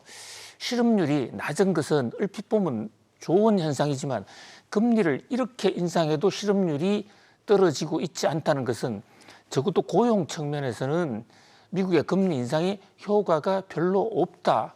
그렇다면 특히 시간당 임금 같은 거 보면 더 올라갔단 말입니다. 그러니까 연준이 이제 금리 인상을 마무리하고 금리 인하로 가지 않겠는가라는 그런 어떤 뉴욕 증시 일각의 기대와는 전혀 다른 지금 이 어떤 현상을 보이고 있다. 복잡하네요. 예, 그런 면에서 물가는 별로 떨어지지 않았는데 고용 측면을 보면 또 금리를 더 올릴 수밖에 없는, 적어도 올해 금리 인하 기대는 완전히 물 건너갔다고도 볼 수 있거든요. 물론 고용 지표가 여러 가지 그 시간대에 따라서 상당히 요즘 같은 상황에서는 특히 경제 환경이 급변하는 상황에서는 한 달, 2달 상황만 가지고는 판단하기는 좀 이릅니다. 또 수정치, 잠정치, 교정 이런 것을 하면 좀 바뀌어질 수도 있는데요. 그러나 지금 같은 상황으로 고용이 계속 좋다고 그러면 연준으로서는 금리 인상을 중단하기가 매우 어려운, 연준의 고민이 굉장히 깊어지는 시점입니다. 다만 뉴욕 증시는요, 이 상황을 좀 반대로 해석하는 시각이 많았던 것 같아요. 그러니까 그동안에 경기 침체 우려가 많았는데 네. 금리 인상에도 불구하고 경기 침체가 아니다. 그러니까 주식은 계속 오를 것이다 해서 그 매수 세력이 늘어나서 오히려 나스닥 지수는 2.25%까지 올랐습니다. 그렇군요. 자, 이 대목에서 굉장히 지금 그 어떤 미국 경제가 하나의 변곡점에 들어서 있다. 경기 침체 없이 물가가 내려간다면 그야말로 골디락스 장세로 더 이상 좋을 수 없는 어떤 호전 상황으로 연결이 될 겁니다. 그런데 문제는 물가가 떨어지지 않는 상태에서 고용도 계속 좋다면 이것은 스태그플레이션으로 갈 수 있는, 이 대목에서는 어떤 경제 전문가들도 딱 한쪽으로 네. 자 지금 고용이 좋다 또는 고용이 너무 나쁘다라고 단정하기 어려운 매우 민감한 지금 이 갈림길에 있다 이렇게 볼 수 있겠습니다. 알겠습니다. 이어서 다음 키워드 보겠습니다. 은행주 발작. 은행주가 발작을 일으키고 있습니다. 폭등과 폭락 반복하고 있습니다, 박사님. 그렇습니다. 우리나라에서는 주가가 하루에 30% 이상 오르지 못하도록 제한을 해놓고 있지 않습니까? 그것을 상한가 제도, 하한가 제도인데 선진국에는 이런 제도가 없어요. 하루에 얼마나 오르든지 떨어지든지 시장의 수요 공급에 맡기는데요. 지금 은행 위기를 맞고 있는 미국의 은행 주가, 팩웨스트가 지금 가장 위험합니다. 이 로스앤젤레스에 있는 은행인데요. 이 팩웨스트 주가가 지난 주말에 하루 전 50% 폭락했다가 또 하루 이후에는 80% 폭등한단 말이죠. 네. 그러니까 50% 폭락할 때 샀다가 80% 폭등할 때 팔았으면 뭐 엄청난 시세 차익이 생기겠죠. 그렇죠. 반대로 그 반대로 했다면 거의 뭐 파산 위기를 맞을 그만큼 지금 주가의 변동이 심한데요. 웨스턴 얼라이언스 뱅코프 같은 데도 지난 금요일 날 미국 시간으로 지난 금요일 날 49.24%나 올랐습니다. 주가가 올랐다가 떨어진다 이렇게 롤러코스터를 하고 있다는 것은 그만큼 불안하다는 하나의 시그널로 볼 수가 있는데요. 자, 지금 왜 갑자기 주가가 올랐을까? 지난 주말에 있었던 은행주를 둘러싼 변수를 놓고 본다면요. 미국 연방정부, 연방금융당국에서 공매도에 대해서 조사를 하겠다 하는 얘기가 나오면서 주가가 좀 오른 측면이 있어요. 자, 공매도라는 게 잘 아시는 대로 주가 하락에 배팅하는 겁니다. 그 하락 세력들을 발본색원하겠다는 금융당국의 얘기에 좀 영향을 받았다. 그다음에 백악관에서 미국 은행들의 특히 지역은행들의 예금 보호 한도를 철폐하고 모든 예금을 보장을 해줘야 되는 것이 아닌가라는 그런 얘기가 나오면서 올랐거든요. 그런데 예금 보장 한도를 완전히 확대한다는 것은 경제 원리적으로 그렇게 쉽지가 않은 상황입니다. 그렇죠. 해줬으면 좋겠지만 그 나중에는 국가가 부도를 갈 수 있다. 워런 버핏 같은 분은 모든 예금 지급 보장을 해야 된다라고 시장에서는 이렇게 주장할 수 있지만 그러나 경제 원리로 놓고 보면 모든 부담을 국가에 더 떠넘기는 그런 어떤 위험, 시한폭탄이 될 수 있다. 그런 점에서 그렇게 쉽게 할 수 있는 조처가 아니다. 또 공매도 규제도 정부가 할 수 있는 수단이 별로 없습니다. 그런 면에서 이 은행주 상황도 좀 더 지켜봐야 할 것으로 보입니다. 지금 당장에 은행주 위기가 끝났다라고 보기도 어렵고 그렇다고 은행이 뭐 완전히 부도가 날 것 같다라고 단정하기도 어려운 이 역시 어떤 분기점, 변곡점에 있는 것으로 보이는데요. 한 가지 희망적인 것은 뱅크런, 이 팩웨스트 같은 데서 아직까지 뱅크런은 일어나고 있지 않아요. 주가만 이렇게 롤러코스터 장세를 보이고 있는데 아무튼 미국 연준을 비롯한 연방금융당국에서 은행 위기 확산을 막기 위해서 아주 국가적으로 애를 쓰는 그런 모습입니다. 그 은행 위기 방어 전략이 어느 정도 효과를 거둘지 이번 주가 운명의 한 주가 될 것으로 보입니다. 네, 시장 움직임도 계속 살펴보겠습니다. 이어서 다음 키워드 보시죠. 바이든 디폴트. 이번 주 바이든 대통령이 메카시 하원 의장과 만난다고 하는데 옐런 미 재무장관이 디폴트 또 채무 불이행 가능성을 경고했죠. 그렇습니다. 지금 미국의 디폴트 시계가 째깍째깍 다가오고 있습니다. 이번 주에 가장 큰 행사는 바이든 대통령과 야당인 공화당 원내총무 메카시 등의 미국의 여야 고위급 긴급 회동입니다. 그동안 바이든 대통령은 부채 협상 본인은 딜을 하지 않겠다라고 원칙대로 가겠다라고 아주 큰 소리를 떵떵 쳤는데요. 그렇죠. 이게 결국 의회가 권한을 쥐고 있으니까 그 자존심을 굽히고 의회 관계자들을 초치해서 백악관에서 운명의 디폴트 협상을 갔습니다. 잘 아시는 대로 현재 하원에서는 공화당이 지배하고 있는 하원에서는 부채 한도를 정액시켜주는 법안을 통과시켜 놓은 상태예요. 네. 그런데 바이든 대통령은 이거 안 한다고 그러지 않습니까? 네. 왜냐하면 그 메카시가 주도한 공화당의 부채 한도 상향 법은 부채 한도를 넓혀주긴 했지만 조건이 있죠. 예, 그 조건 바이든 정부도 예산을 지출을 줄여라. 네. 그건 못하겠다 이거거든요. 결국 국민들이 이제 판단 그러니까 그 재정 지출을 못하겠다는 바이든 대통령이 옳으냐 아니면 재정 지출을 하라고 하는 메카시 공화당 쪽이 옳으냐 이게 대해서는 아직도 국민들 여론은 팽팽한 상태인데요. 디폴트라는 게 궁극적으로 미국이 큰 어떤 문제가 있다기보다는 의회가 정하는 부채 한도 협상이기 때문에 뭐 여야가 고도의 협상력을 발휘해서 어떤 큰 문제 없이 넘어갈 것으로 기대는 합니다. 그런데 지금 미국 경제가 굉장히 어렵습니다. 약한 고리가 굉장히 많다고요. 그런 면에서 미국이 만약에 제닛 옐런 재무장관이 지금 예고하고 있는 대로 협상 실패로 6월 초에 디폴트를 간다면 그렇다면 약한 고리가 터져서 디폴트가 문제가 아니라 디폴트가 다른 경제에 약한 고리를 터뜨릴 수가 있다. 그런 면에서 세계 경제가 상당히 지금 경계하고 있는 그런 사안으로 보입니다. 아무튼 이 디폴트 폭탄도 세계 경제를 위협하는 아주 중요 변수의 하나로 급부상하고 있습니다. 알겠습니다. 이어서 다음 켜드 보시죠. 이상한 환율. 한미 금리차가 현재 1.75%포인트까지 벌어졌는데 예상했던 환율 폭등은 없었습니다. 그렇습니다. 과도한 우려였다라고 볼 수가 있는데요. 그동안에 금융계 일각에서는 한국과 미국의 금리 격차가 1.75%로 보여지면 한국의 환율은 급등할 것이다.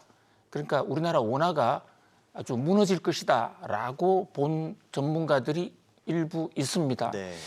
그런데 우리 모닝벨에서는 좀 더 균형 감각을 갖고 볼 필요가 있다고 여러 차례 또 충고를 드린 적이 있습니다. 그렇죠. 이 환율이라는 것은 한국과 미국 간의 금리 격차에만 따라서 좌지우지되는 것이 아닙니다. 금리 격차 물론 중요합니다. 그러나 그것은 환율을 좌지우지하는 하나의 요인일 뿐이다. 외국인들이 또 우리가 국내외 국가를 달리하면서 투자하는 것은 금리 격차도 있지만 그 나라의 장단기 성장률 예상치 이런 것을 종합적으로 보는 것이거든요. 특히 지금의 경우에는 한미 금리 격차가 커졌다고는 하지만 미국의 금리 인상이 사실상 더 이상 하기 매우 어려운 고점에 왔어요. 네. 그렇다면 오히려 금리 정점이다. 그러면 정점에 온 금리가 내려갈 가능성이 있다. 여기에 배팅하는 세력들이 더 많았다. 이렇게 볼 수가 있습니다.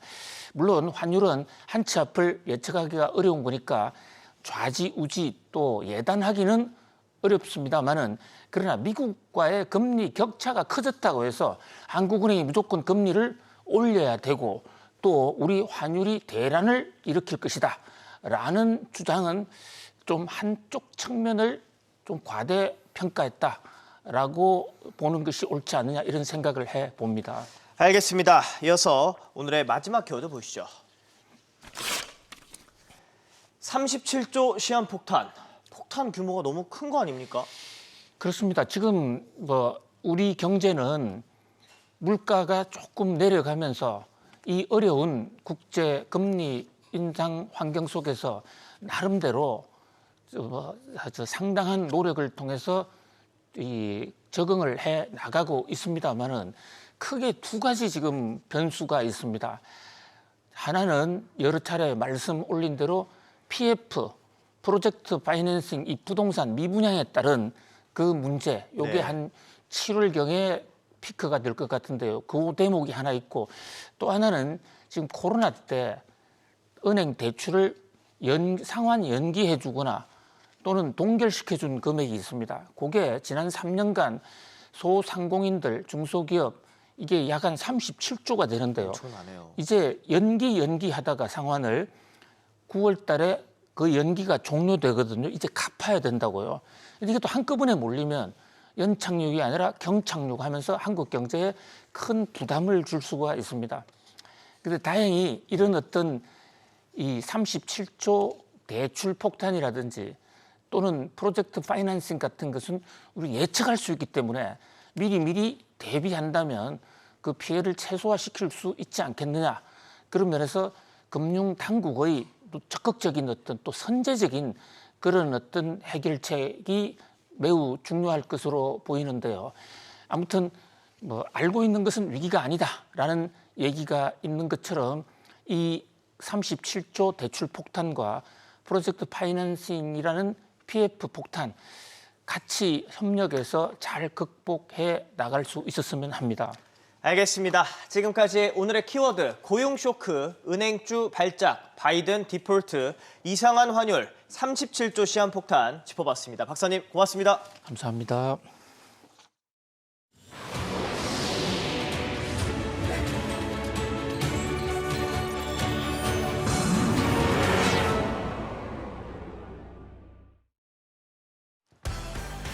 지난달 미국의 실업률이 54년 만에 최저치를 기록하는 등 고용시장이 여전히 꺾이지 않고 있습니다. 이런 가운데 신용경색과 채무불이행, 디폴트 우려가 위험 요소로 더 부각되고 있습니다. 탈중국의 속도를 내는 애플이 올해 1분기 시장 예상보다 좋은 실적을 기록했습니다. 워런 버핏 버크셔 해서웨이 회장은 애플은 우리가 소유한 어떤 기업보다 뛰어나다고 밝혔습니다. 애플은 인도에서 분기 기준 역대 최대 매출을 달성했는데 인도 스마트폰 점유율을 놓고 삼성과의 대결이 불가피해 보입니다. 미국 전기차 시장에서 리스 비중이 빠르게 늘고 있습니다. 현대차는 리스 차량에 대한 미 인플레이션 감축법 보조금 지급 규정을 적극 활용해 시장 공략에 나설 계획입니다. 윤석열 대통령과 기시다 후미오 총리가 한일 관계를 본궤도에 올리겠다는 데 뜻을 모았습니다. 두 정상은 화이트리스트 복원과 반도체 공급망 공조를 강화하는 데 의견을 함께했습니다. 오늘은 전국이 맑겠고 아침 기온은 내륙을 중심으로 5도 이하로 떨어지는 곳이 많아 쌀쌀하겠습니다. 내륙을 중심으로 낮과 밤의 기온차가 20도 안팎으로 크겠습니다. 월요일 아침 모닝벨 2부 시작하겠습니다. 주춤하던 미국 고용시장이 다시 강한 흐름을 나타내고 있습니다. 이런 상황에서 신용경색 공포와 또 국가 부채 한도 협상이 지연되면서 채무불이행, 디폴트 우려가 경제 위기의 뇌관으로 지목되고 있습니다. 정단 캐스터, 지난주 뉴욕 증시 상황 전해주시죠. 네, 애플과 지역은행주가 금요일장을 살렸습니다. 일주일 내내 하락할 뻔한 S&P 500 지수가 1.85% 올랐고요. 다우 지수가 1.65%, 나스닥 지수 2% 넘게 올랐습니다. 다만 금요일장 활약에도 불구하고 주간 기준으로 다우 지수 1.24% 내렸고요. S&P 500 지수도 0.8% 하락했습니다. 다시 금요일장입니다. 이날 애플이 4.7%가량 오르면서 9개월 만에 최고치를 기록했습니다. 전날 발표했던 호실적 덕분이었는데요. 애플의 1분기 매출과 순이익은 아이폰 판매 호조에 힘입어서 시장 예상치를 웃돌았습니다. 배당을 늘리고 자사주 매입을 확대하는 등 주주 친화적 조치도 투자자들의 환영을 받았습니다. 또 지역은행주가 회복하면서 은행 위기 공포가 줄어든 것도 투자 심리를 키웠는데요. 퍼스트 리퍼블릭에 이어서 붕괴될 다음 은행으로 지목을 받았던 팩웨스트 뱅커프가 무려 81.7% 폭등을 했습니다. 또 이날 웨스턴 얼라이언스, 코메리카, 자이언스의 주가도 모두 두 자릿수 상승률을 기록했습니다. 이 세 곳의 주가 상승은 공매도로 인해 주가가 크게 잘못 평가됐다며 투자 의견을 비중 확대로 상향한 JP모건 덕분이었는데요. 당국도 지역은행 주가 폭락의 배후에 공매도 투기 세력이 있을 가능성을 염두에 두고 한시적인 공매도 금지 방안을 검토하는 것으로 전해졌습니다. 금요일에 4월 고용 보고서도 발간이 됐죠. 보고서에 따르면 미국의 4월 일자리가 25만 3천 개 증가했습니다. 월가 전망치 18만 개를 훌쩍 뛰어넘었고요. 실업률 또한 3.4%로 전망치 3.6%를 하회했습니다. 1969년 이후 최저였습니다.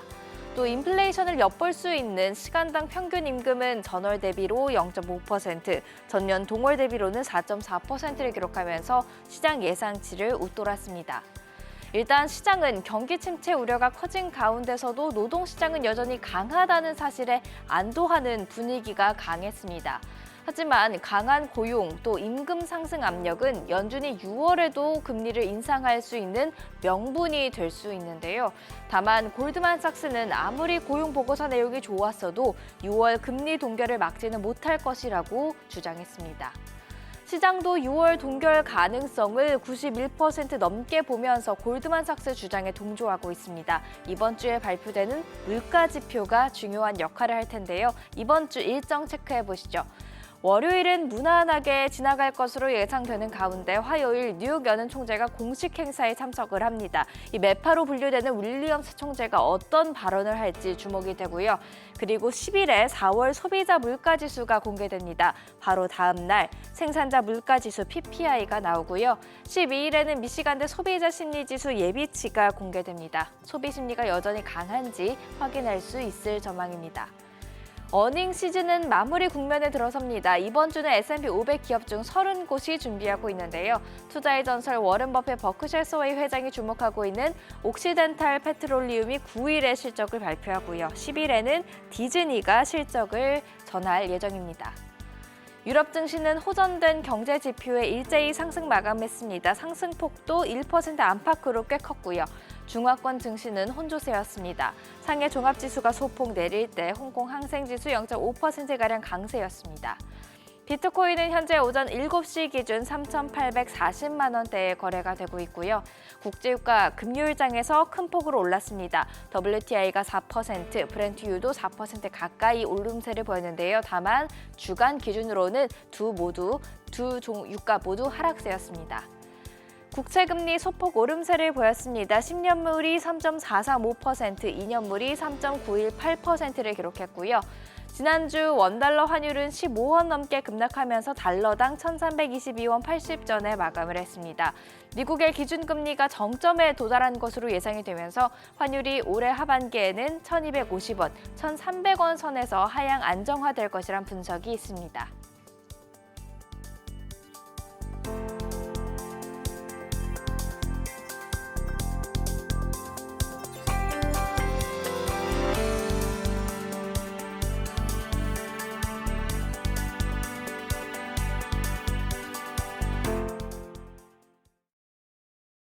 미국의 지난 4월 실업률이 54년 만에 최저치로 하락하는 등 주춤하던 미국 고용지표가 다시 강해지는 모습을 보이고 있습니다. 이런 가운데 은행권 위기에 따른 신용경색과 또 부채 협상 지연에 따른 디폴트 우려가 미 경제 위기의 뇌관으로 떠오르고 있습니다. 임종윤 기자. 네, 임종윤입니다. 고용시장이 여전히 강한 것으로 나타났다고요? 예, 그렇습니다. 현재 시간 지난 5일에 이제 미국 노동부가 미국의 4월 고용지표를 발표했는데요. 일단 실업률은 3.4%로 전달보다 0.1%포인트가 더 낮아지면서 지난 69년 5월 이후 54년 만에 최저치를 기록을 했습니다. 그리고 비농업 부문 고용이 25만 3천 명이 늘었는데 이게 전달보다 17,000명 더 늘었고 시장 전망치보다는 무려 7만 명 가까이 웃돌았습니다. 여기에 시간당 임금 역시 전년 대비 4.4% 올라서 한 달 전보다 다시 상승세가 더 높아졌습니다. 결국 3월에 주춤했던 고용지표가 불과 한 달 만에 다시 강세로 돌아섰기 때문에 다음 달 FOMC에서 연준의 셈법이 더 복잡해지게 됐습니다. 네, 이런 상황에서 미 경제의 최대 변수로 신용 경색 문제가 또 떠오르고 있다고요. 예, 그렇습니다. 최근 오스턴 굴스비 시카고 연은 총재가 신용 문제의 변동성이 통화 정책의 중요한 변수로 떠올랐다라고 언급을 했었고요. 또 이보다 앞서 파월 연준 의장도 지난주 FOMC 기자회견에서 6월달 금리 결정의 핵심 요인으로 신용 경색을 지목을 했었는데요. 일부 지방은행을 중심으로 은행권 위기감이 이어지고 있다 보니까 시장에 돈이 충분하게 돌지 않을 수 있고 이게 미국 경제의 발목을 잡을 수 있다 이런 우려가 나오는 겁니다. 여기에 또 하나는 제니 옐런 미 재무장관이 현지 시간 7일 지난 몇 달 동안 시행해온 특별 조치가 바닥에 나오고 있다면서 다시 한번 부채 한도 상향을 압박하고 나선 건데요. 결국 미국 정부의 디폴트 우려감이 커지고 있는 것 역시 미국 경제의 또 다른 뇌관으로 지금 부상을 하고 있습니다. SBS BG 임종윤입니다.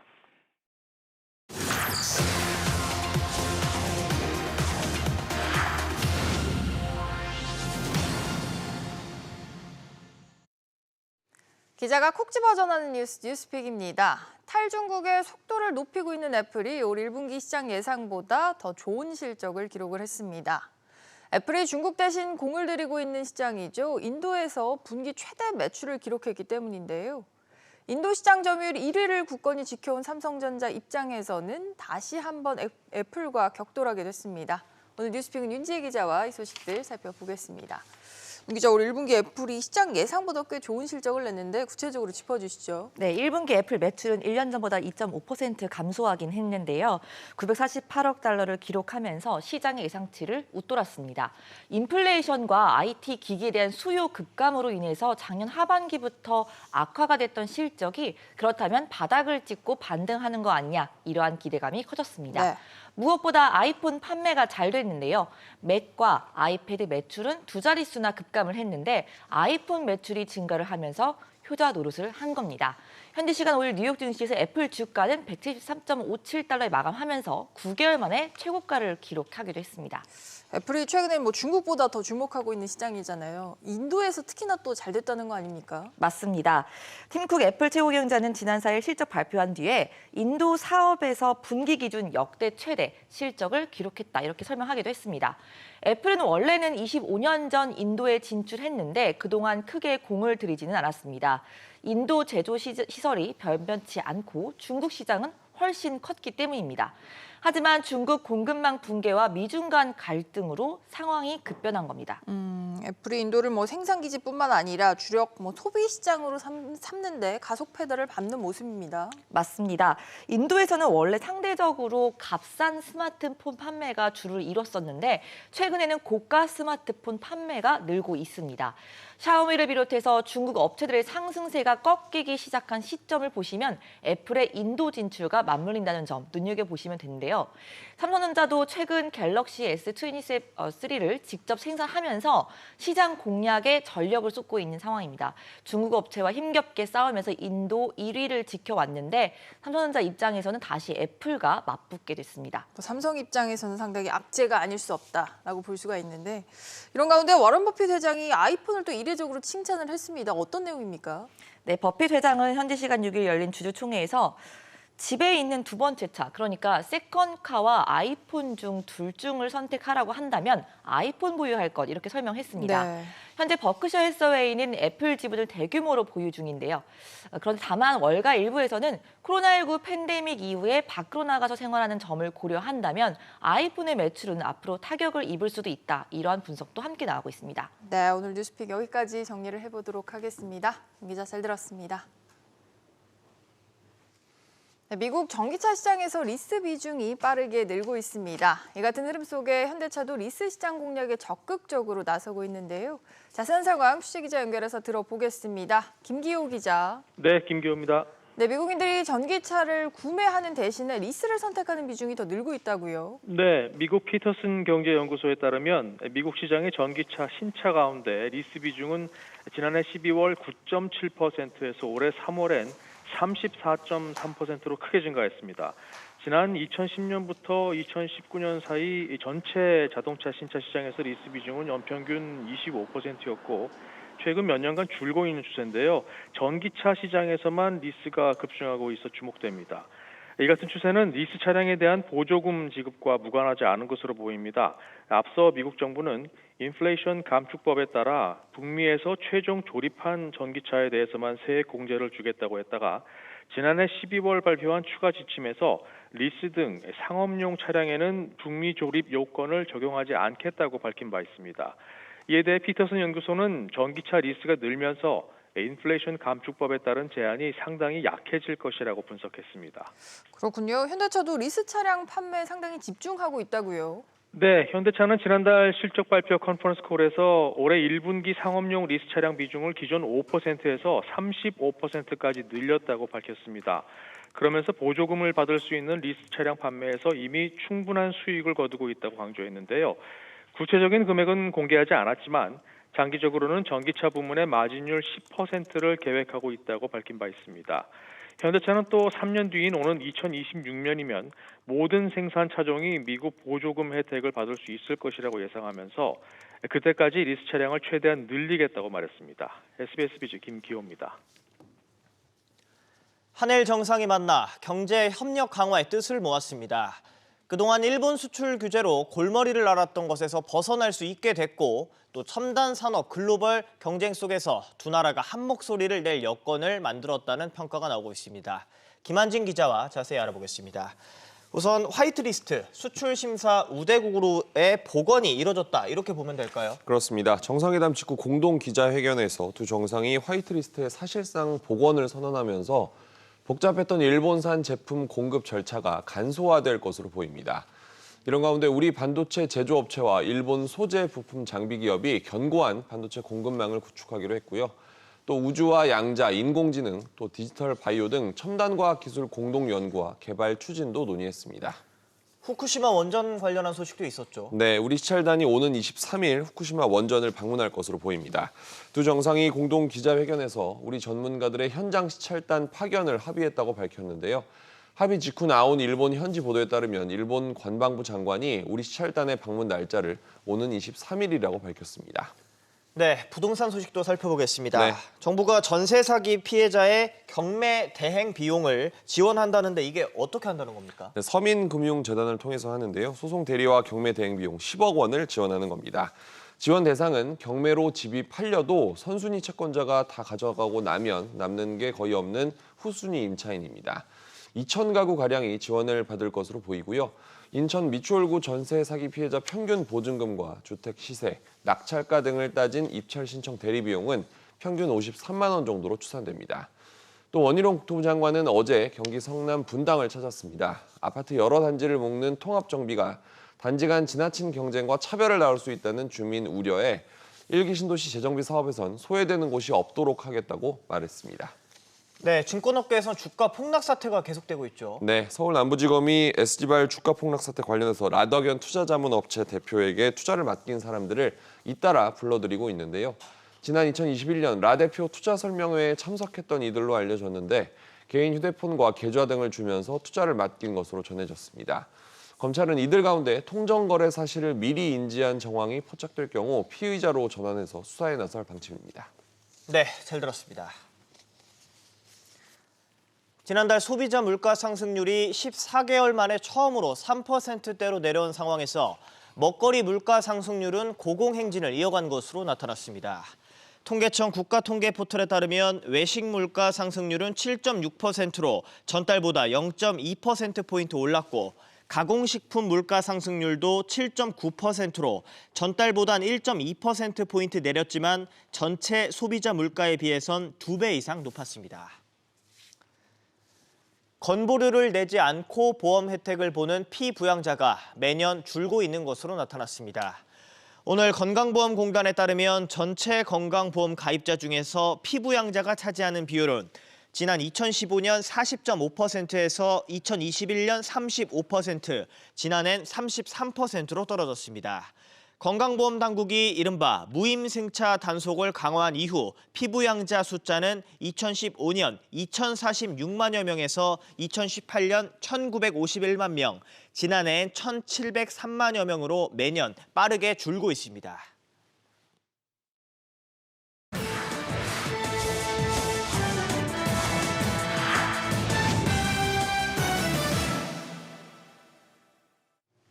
투자의 달인 워런 버핏이 이끄는 버크셔 해서웨이가 깜짝 실적을 올렸습니다. 1분기 순이익은 355억 달러, 우리 돈 47조 원에 달했는데요. 1년 전보다 무려 6배 넘게 늘었습니다. 지분 100%를 소유한 기업들의 영업이익도 12% 넘게 늘어 좋은 흐름을 보였고 보유 현금도 1,306억 달러까지 불어났는데요. 1분기 133억 달러 규모의 주식을 팔아치운 대신 44억 달러치 자사주를 사들였습니다. 주주총회에 참석한 버핏 회장의 입에선 어떤 말들이 나왔는지 한번 살펴보죠. 먼저 시장에 관심이 쏠렸던 에너지 기업 옥시덴탈 페트롤리움 인수 가능성에 대해선 분명히 선을 그었는데요. 버크셔가 올해 옥시덴탈 최대 주주에 오르면서 경영권을 인수할 것이라는 관측이 나오기도 했지만 경영권을 사들이지 않을 것이라며 가능성을 일축했습니다. 버핏은 또 투자 포트폴리오에서 절반에 가까운 가장 큰 비중을 차지하고 있는 애플에 대한 극찬도 잊지 않았습니다. 애플에 대해 우리가 소유한 어떤 기업보다 뛰어나다며 칭찬을 아끼지 않았는데요. 몇 년 전 지분 일부를 정리한 것에 대해 멍청한 결정이었고 후회한다라고 말하기도 했습니다. 아울러 최근 은행 위기와 관련해 미 당국이 나서지 않았다면 재앙이 됐을 것이라며 앞으로도 혼란이 더 일어날 수 있다고 우려를 표했고 또 미중 갈등을 고려해 대만보다 일본에 대한 투자가 더 편하다고 언급하기도 했습니다. 앞서 버크셔는 지난달 일본 종합상사들에 대한 지분을 7.4%까지 늘렸다고 밝혔죠. 이런 가운데 최근 미쓰이물산을 비롯해 버핏이 주목한 일본 종합상사들은 최초로 순이익 1조 엔 시대를 열면서 버핏의 선택이 옳았음을 보여줬습니다. 검색 시장 안방마님 구글이 대대적인 변신을 예고했습니다. 인공지능 도입으로 경쟁이 치열해지면서 이 새로운 검색 서비스를 선보이기로 한 건데요. 특히 AI 챗봇, 틱톡과 같은 짧은 동영상, 소셜미디어 게시물 등 젊은 사용자들에게 친숙한 요소들을 활용하는 방안을 추진 중입니다. 프로젝트 마기로 불리는 구글의 새 검색 엔진은 오는 10일로 예정된 연례 개발자 회의에서 공개될 전망입니다. 구글은 아직까지도 시장 점유율 90%를 자랑하는 검색 엔진 공룡으로 자리를 굳건히 하고 있습니다. 지난해 매출만 해도 1,620억 달러, 우리 돈 213조 원에 달했는데요. 하지만 최근 AI 챗봇을 비롯해 중국 틱톡 같은 짧은 동영상 앱이 이용자들의 관심을 가져가면서 이 검색 시장 판도가 조금씩 흔들리고 있고, 여기에 오픈AI의 챗GPT를 등에업은 마이크로소프트가 한 발 먼저 이 대화형 검색 엔진을 선보이는 등 선공에 나서자 황급히 대응책 마련에 나서는 모습입니다. 애플이 효자 상품 아이폰 판매에 힘입어 1분기 선방했습니다. 매출과 순이익 모두 1년 전보다 각각 2%, 3%가량 줄었지만 시장 기대치는 웃돌았는데요. 이처럼 전체 매출이 줄어든 상황에도 아이폰 매출은 2% 늘어난 513억 3천만 달러, 우리 돈 68조 원을 기록하며 실적을 견인했습니다.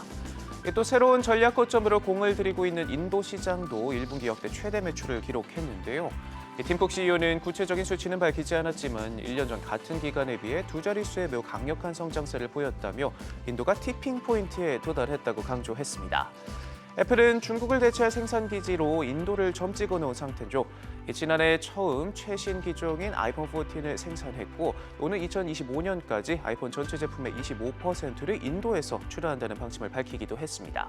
아울러 14억 인구를 가진 인도 시장 공략에도 적극 나서고 있는데요. 특히 저가 스마트폰이 주를 잃었던 인도에서 고가 제품 판매 비중도 두 자릿수로 늘어나자 본격적인 시장 개척에 박차를 가하고 있습니다. 세계 최대 가상자산 거래소 바이낸스가 미 당국의 집중 조사를 받고 있습니다. 이번엔 러시아 제재 회피 통로 의혹이 제기됐는데요.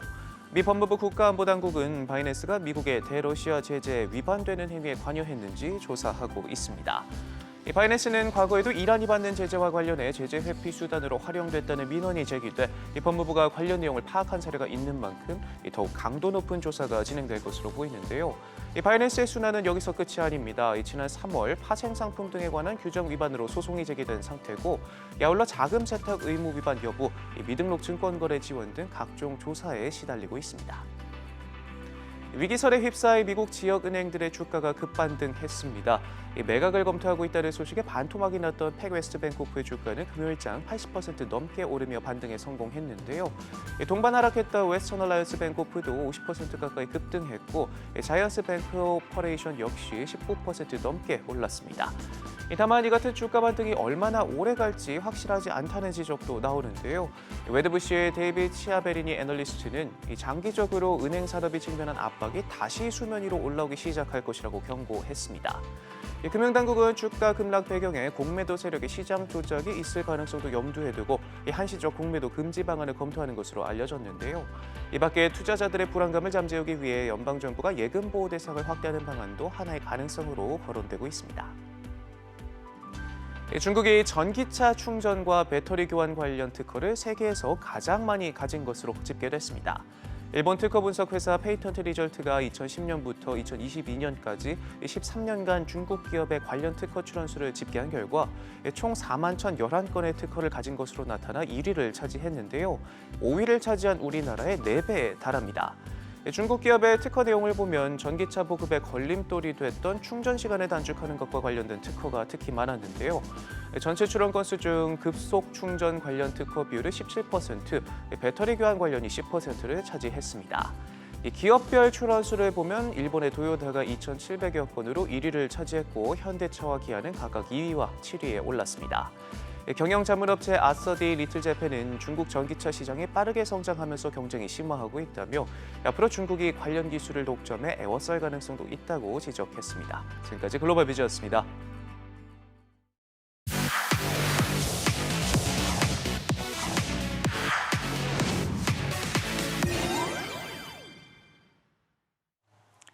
제롬 파월 연준 의장이 지난주 금리 인상이 마지막 인상일 것임을 시사하면서도 금리 인하 가능성에는 선을 그었죠.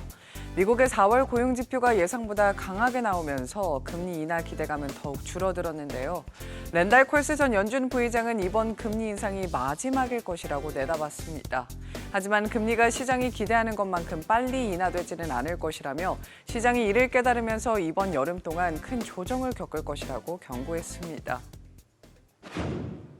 I do think that there will be some significant adjustment over the course of the summer as the market realizes that the Fed is right and they are wrong. Interest rates will need to remain at the terminal rate. And I have believed for some time that this last interest rate increase would be the end. I think that's consistent with Chairman Powell's statements and consistent with the market's expectations. It's just that the market is expecting interest rates to start coming back down again much sooner than they will.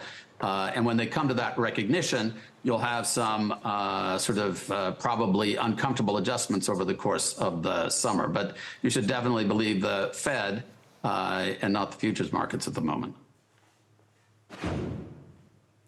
예상보다 강한 고용 지표의 경기 침체에 대한 우려는 완화됐죠. 골드만삭스의 수석 이코노미스트도 경기 침체가 발생할 가능성은 낮다고 진단했는데요. 고용 시장과 실질 소득이 강하기 때문이라고 설명했습니다. 지난주 금리 인상이 마지막 인상일 것이라고 말하기도 했는데요. 다만 6월 회의에서 금리를 인상할 가능성이 인하 가능성보다 훨씬 더 크다고 일축했습니다.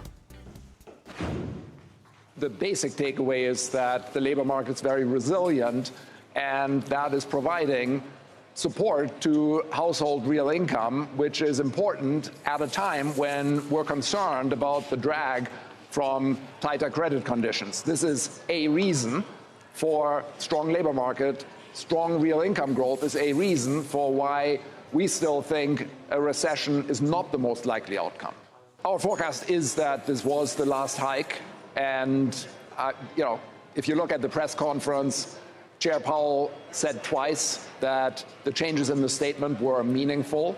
So I think the message was probably they're on hold at the June meeting, but I think a hike at the June meeting is considerably more likely than a cut. 한편 애플은 시장 예상치를 웃도는 매출과 순이익을 발표했죠. 이와 같은 호실적의 애플의 주가는 4% 넘게 올랐는데요. 영국 리서치 업체 라디오 프리 모바일의 창립자는 어려운 거시경제적인 환경에도 불구하고 애플이 매우 좋은 성과를 내고 있다고 평가했습니다. If you look at it in the context of the smartphone market, given the current macro conditions, the smartphone market is going to decline 10% or more this year. If you look at what a number of the suppliers to the smartphone market have said, and even some of the players themselves, they've had a pretty difficult Q1. But, what Apple has done is executed extremely well in emerging markets, made the most of the opportunities available to it. And, frankly, particularly iPhone revenues, the results speak for themselves when it comes to hardware. 미국 리서치 업체 무어 인사이트 앤 스트래티지스의 창립자는 애플의 서비스 부문 매출에 주목했는데요. 더 이상 팬데믹을 겪고 있지 않고 사람들이 일상생활로 돌아간 것을 고려하면 긍정적이라고 평가했습니다. 다만 아이폰 매출은 이번 분기 또는 미래에 타격을 입을 것이라고 경고했습니다. That is a positive for them, especially when you consider we're no longer in the pandemic and you have people actually getting out and having their lives as opposed to sitting in front of their TVs, playing games and watching movies. So that is a positive. On the iPhone, it's not necessarily surprising to me, but as I said in my note in the run-up to this, Apple is either going to get hit this quarter or in the future.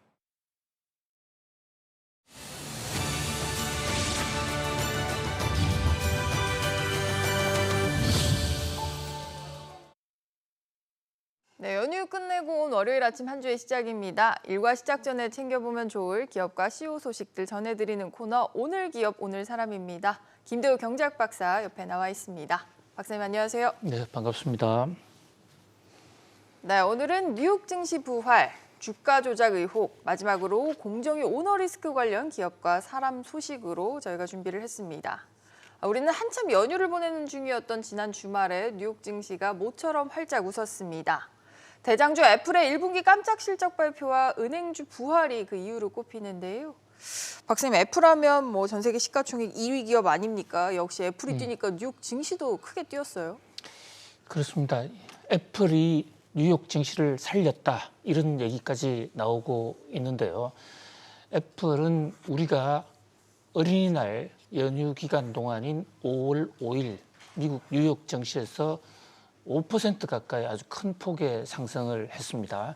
그 바람에 뉴욕 증시도 상승 탄력을 받았고 특히 애플이 소속돼 있는 나스닥 시장에서는 2.3%나 아주 크게 올랐습니다. 네.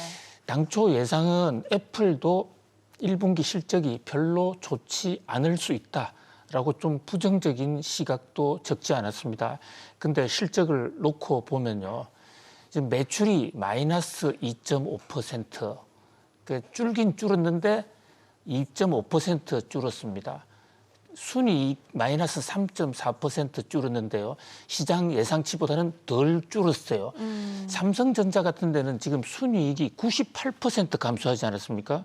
거기에 비하면 순이익이 3.4%밖에 줄지 않았다, 선방했다고 볼 수가 있죠. 특히 매출에서 전체 매출은 감소했지만은 아이폰은 오히려 늘어났다.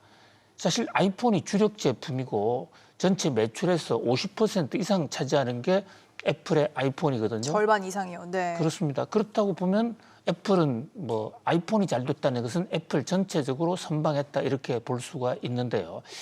자, 지역별 특성도 아주 극명하게 잘 드러납니다. 가장 주목이 되는 게 우선 유럽입니다. 유럽에서 판매가 다시 늘었어요. 이것은 우크라이나 사태를 그 충격을 좀 극복해 가고 있다. 이렇게 볼 수가 있습니다. 그다음에 중국에서 우리 삼성전자 감소폭보다는 중국에서 감소폭이 의외로 적어요. 이렇게 일본 같은 데는 7%, 뭐 미국에서는 7% 줄었는데 중국에서 별로 안 줄었다, 선방했다. 그리고 무엇보다도 인도를 포함한 아시아 태평양 지역에서 무려 15.3% 늘어났다. 이 대목이 어떤 뉴욕 증시 입장에서는, 투자자들 입장에서는 최근에 팀 쿡이 애플 그 인도 네. 스토어도 만들고 인도에 가서 모디 총리도 만나지 않았습니까? 그러니까 인도에 이제 잘 된다는 것은 앞으로 인도에 주력하고 있는 애플이 또 하나의 새로운 어떤 그 미래 먹거리 창출 시장을 개척한 것이 아닌가. 그런 기대감이 정폭이 된 것으로 보입니다. 물론 애플의 주가가 오른 것은 자사주도 또 대량으로 사 그런 모았거든요. 호재도 있었죠. 예, 그런 측면도 있지만 어쨌든 전체적으로 지금 실적이 안 좋은 마당에 애플은 선전했다 이렇게 볼 수 있는 대목이다. 그런 면에서 뉴욕 증시에서는 하나의 희망이 됐다 이렇게 볼 수가 있겠습니다. 사실 애플에 이렇게 이제 인도에서 구력을 높이면 뭐 저가 폰인 중저가 폰으로 꽉 잡고 있는 샤오미뿐만 아니라 프리미엄 폰 잘하고 있는 삼성전자도 상당히 좀 긴장할 수밖에 없는데 애플은 왜 이렇게 또 잘 판 거죠 이번에? 그렇습니다. 사실 애플이 인도에 본격적으로 진출했다는 얘기는 삼성전자 입장으로서는 또 하나의 큰 경쟁 상대를 만났다. 아주 위기다 이렇게 볼 수도 있습니다. 그동안 이 애플은 인도 시장을 별로 주목하지 않았습니다.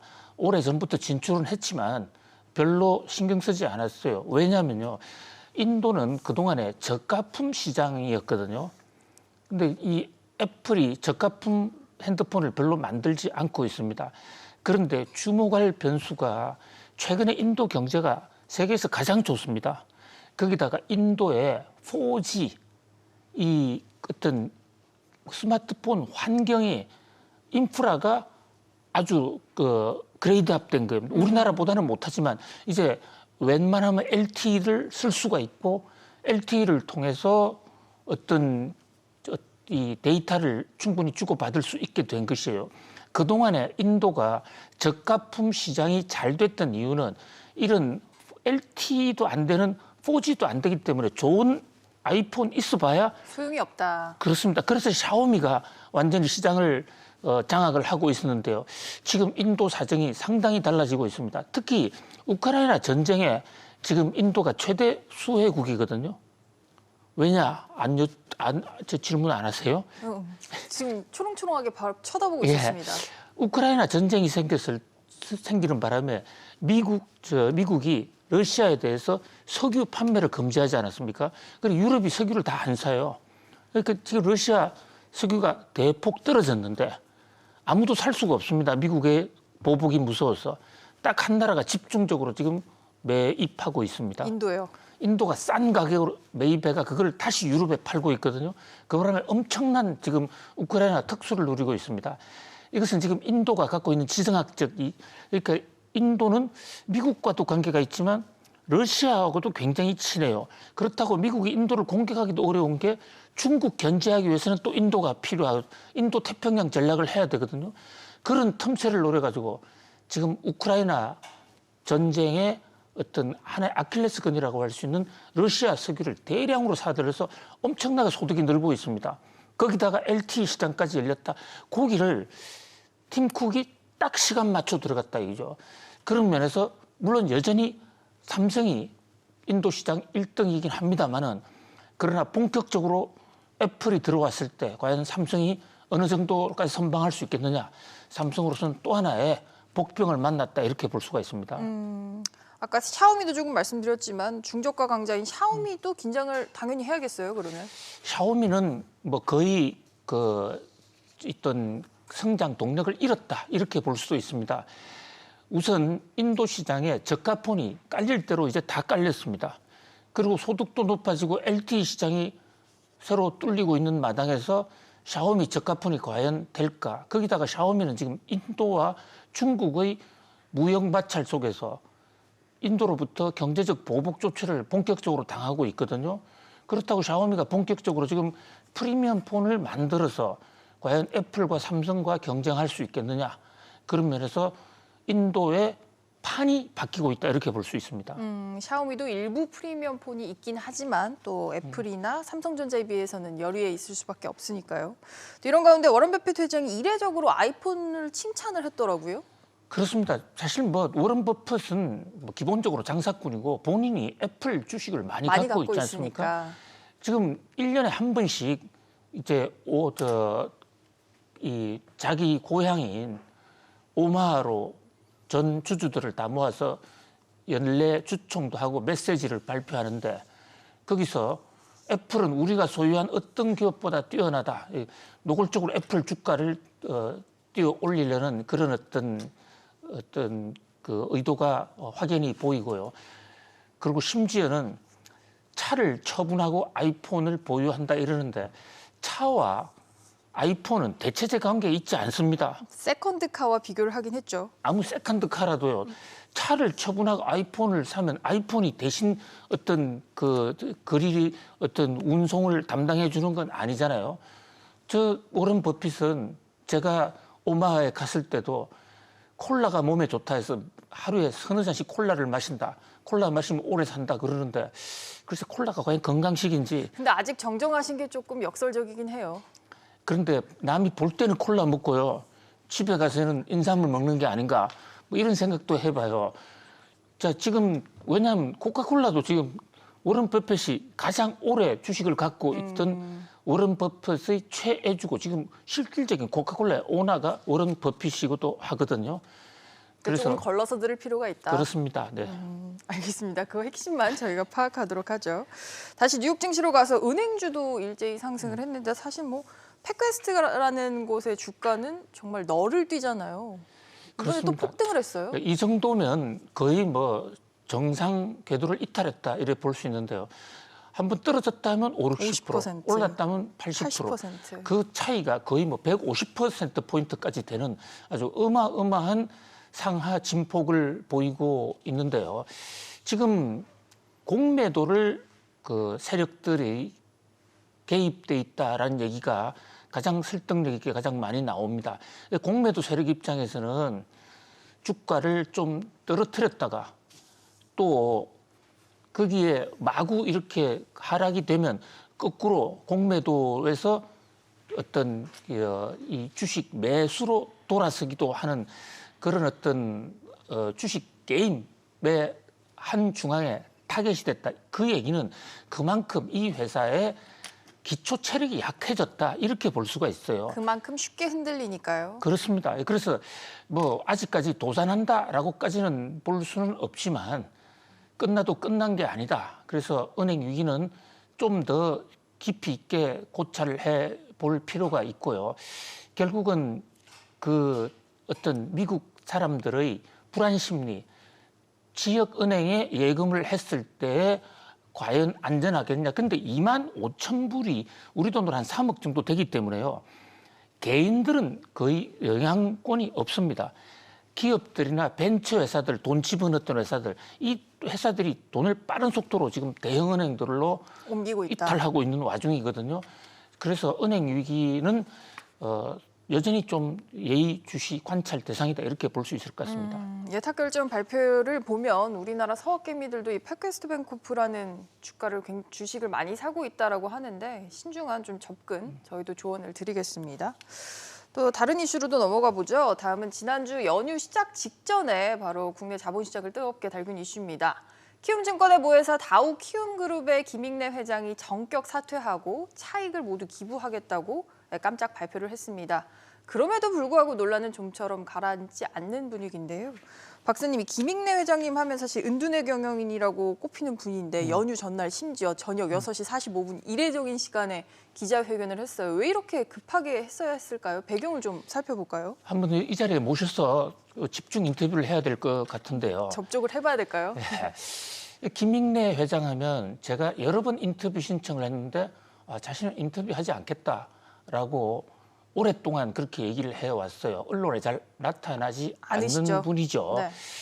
원래 이분은 원래 강릉 출신이신데 외국어 대학을 나와서 한국 IBM에 근무를 했다가 창업을 했어요. 우리나라 IT 창업의 1세대입니다. 특히 그 유명한 우리나라 국내 1호 기업이라는 벤처 큐닉스, 카이스트에 있는 이범천 박사하고 같이 창업을 했는데요. 이범천 박사가 큐닉스를 컴퓨터 제조회사로 만들자라고 얘기한 데 대해서 김익래 당시 오너는 컴퓨터 제조는 희망이 없다. 우리는 소프트웨어로 가야 된다. 이래가지고 서로 싸우다가 결별해서 헤어졌습니다. 이게 우리 벤처 1호 기업의 이별해서 대단한 그 당시에 주목을 끌었어요. 그러고 나서 이제 이범천 카이스트 교수는 학교로 돌아가고 김익래 회장께서는 다우 기술을 창업하고 다우 데이터 창업해서 2000년대는 키움 정권까지 설립을 해서 지금은 사실상 정권사의 오너이기도 한데 문제는 이 지금 시중에 그 금융시장을 강타하고 있는 이른바 주가 조작 사건에 도대체 진범이 누구냐, 배후가 누구냐 이 논쟁 속에 김익래 회장의 태풍의 중심권에 있다고요. 그래서 이제 김익래 회장은 자기는 억울하다. 자기는 주식을 자기 아들한테 2021년에 정여한 게 있는데 주식을 정여했으니까 5년 내에 연부연납을 하더라도 그 세금을 내야 되지 않겠습니까? 증여세를. 네. 세금을 내야 되니까 세금 내기 위해서 주식을 팔은 것에 불과하다. 이렇게 주장을 하고 있는데 여기에 대해서 이제 그렇지 않다. 김익래 회장이 주가 조작 사건을 몰랐을 리가 없다. 이러고 일각에서는 김익래 회장이 주범이다. 이렇게까지 주장하고 있는 것이에요. 그러니까 도덕성, 자기가 주가 조작 사건의 한 중앙에 있으면서 자기가 아니다고 한 것 도덕성 문제까지 있다. 이래서 그동안 키움증권이라는 회사는 그야말로 개미들이 키운 회사인데 개미들 입장에서는 배신이다. 특히 지금 라덕현 씨, 지금 투자자문회사 하는 라덕현 씨가 범인이냐 아니면 김익래 씨가 범인이냐. 근데 서로 지금 고소고발을 하고 있어요. 진실 공방을 하고 있더라고요. 예, 현 단계에서는 뭐 누가 정말로 주가 조작 사건을 일으켰냐라는 것은 검찰 조사나 금융감독원 조사 결과가 나와 봐야 되겠습니다만은 지난 주말에 특히 키움증권 투자자들이 분개했던 대목은 바로 해명. 그러니까 나는 자녀들에게 2021년에 상속을 했고 그 세금을 내기 위해서 주식을 팔았다 이랬는데요. 그것을 자 김익래 회장의 다우 데이터나 그 다우 기술 주식의 매수 시점, 매도 시점을 보면요. 2022년에 이 다우 관련사 주식을 대량으로 사 모읍니다. 그때 주식이 올라갔거든요. 그런데 정년은 2021년에 했다고요. 했다면서요. 그때 팔아야 되는 거 아닙니까? 이게 논리가 맞지 않는다고요. 그러니까 2022년에 주식을 대량으로 샀고 그때가 바로 주식 조작 작전 세력들이 막 가격을 띄울 때입니다. 그렇다가 한동안 가만히 있다가 갑자기 주식을 팔았어요. 그 다음 날부터 주가는 떨어졌단 말입니다. 그러니까 정황정거상 김익래 회장도 주가 조작의 뭐 주범은 아니라 하더라도 적어도 주가 조작 세력들과의 어떤 교신은 되고 있었다. 또는 그것도 아닐 수도 있지만 적어도 주가 조작을 알고 있었다.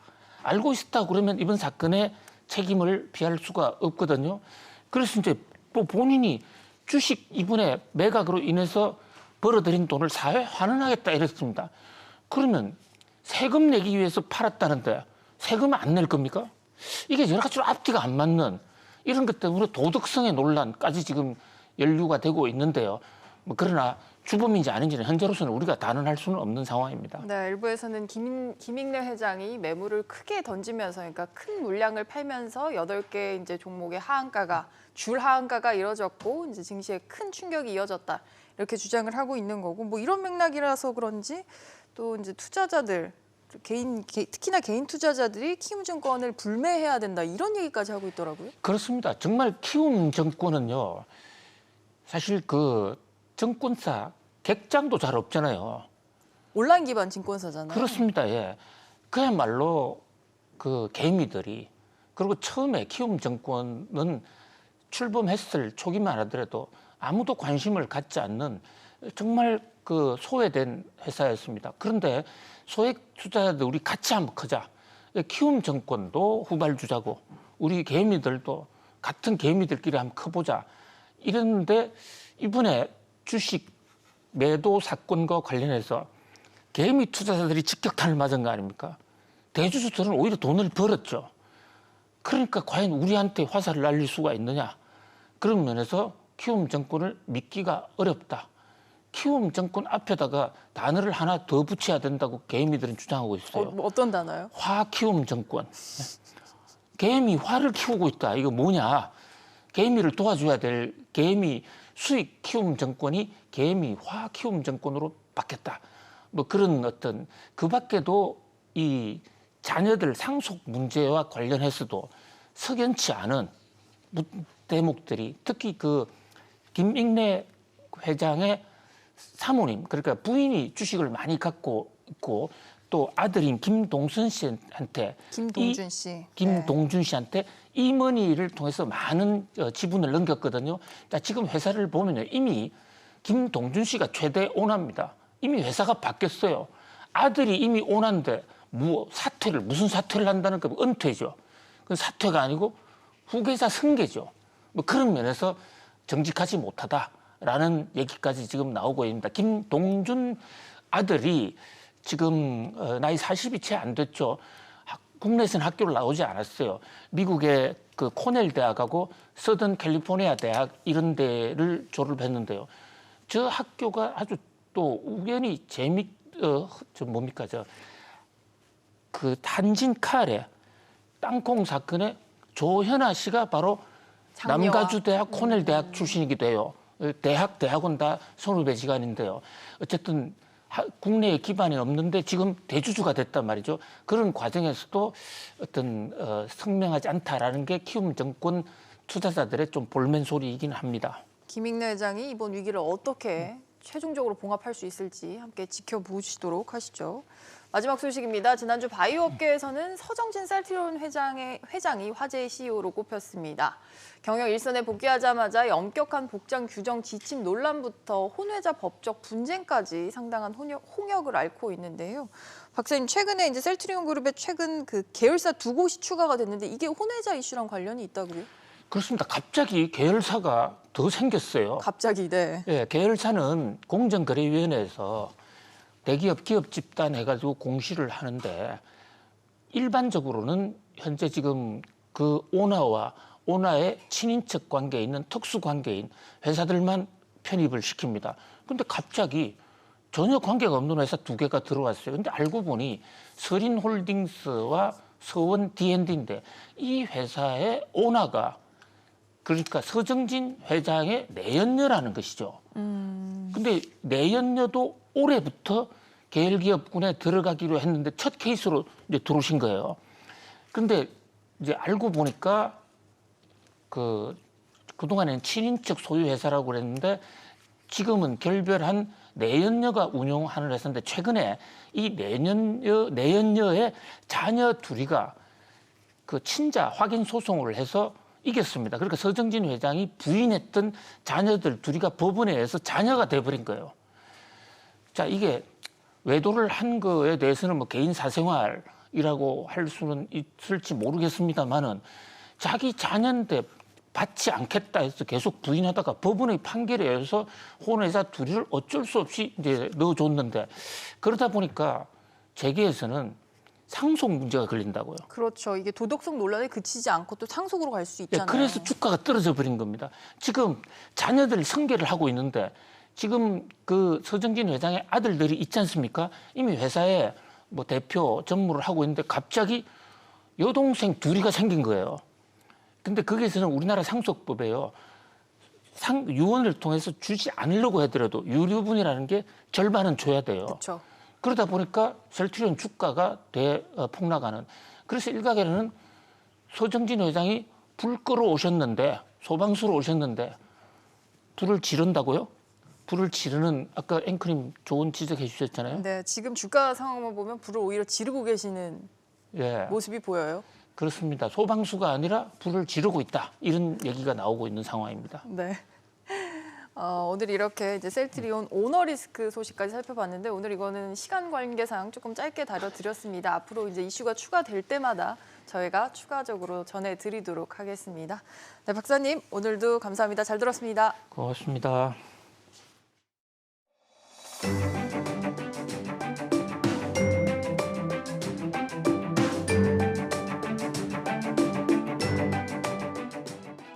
안녕하세요. K웨더 라이프스타일 예보 신지수입니다.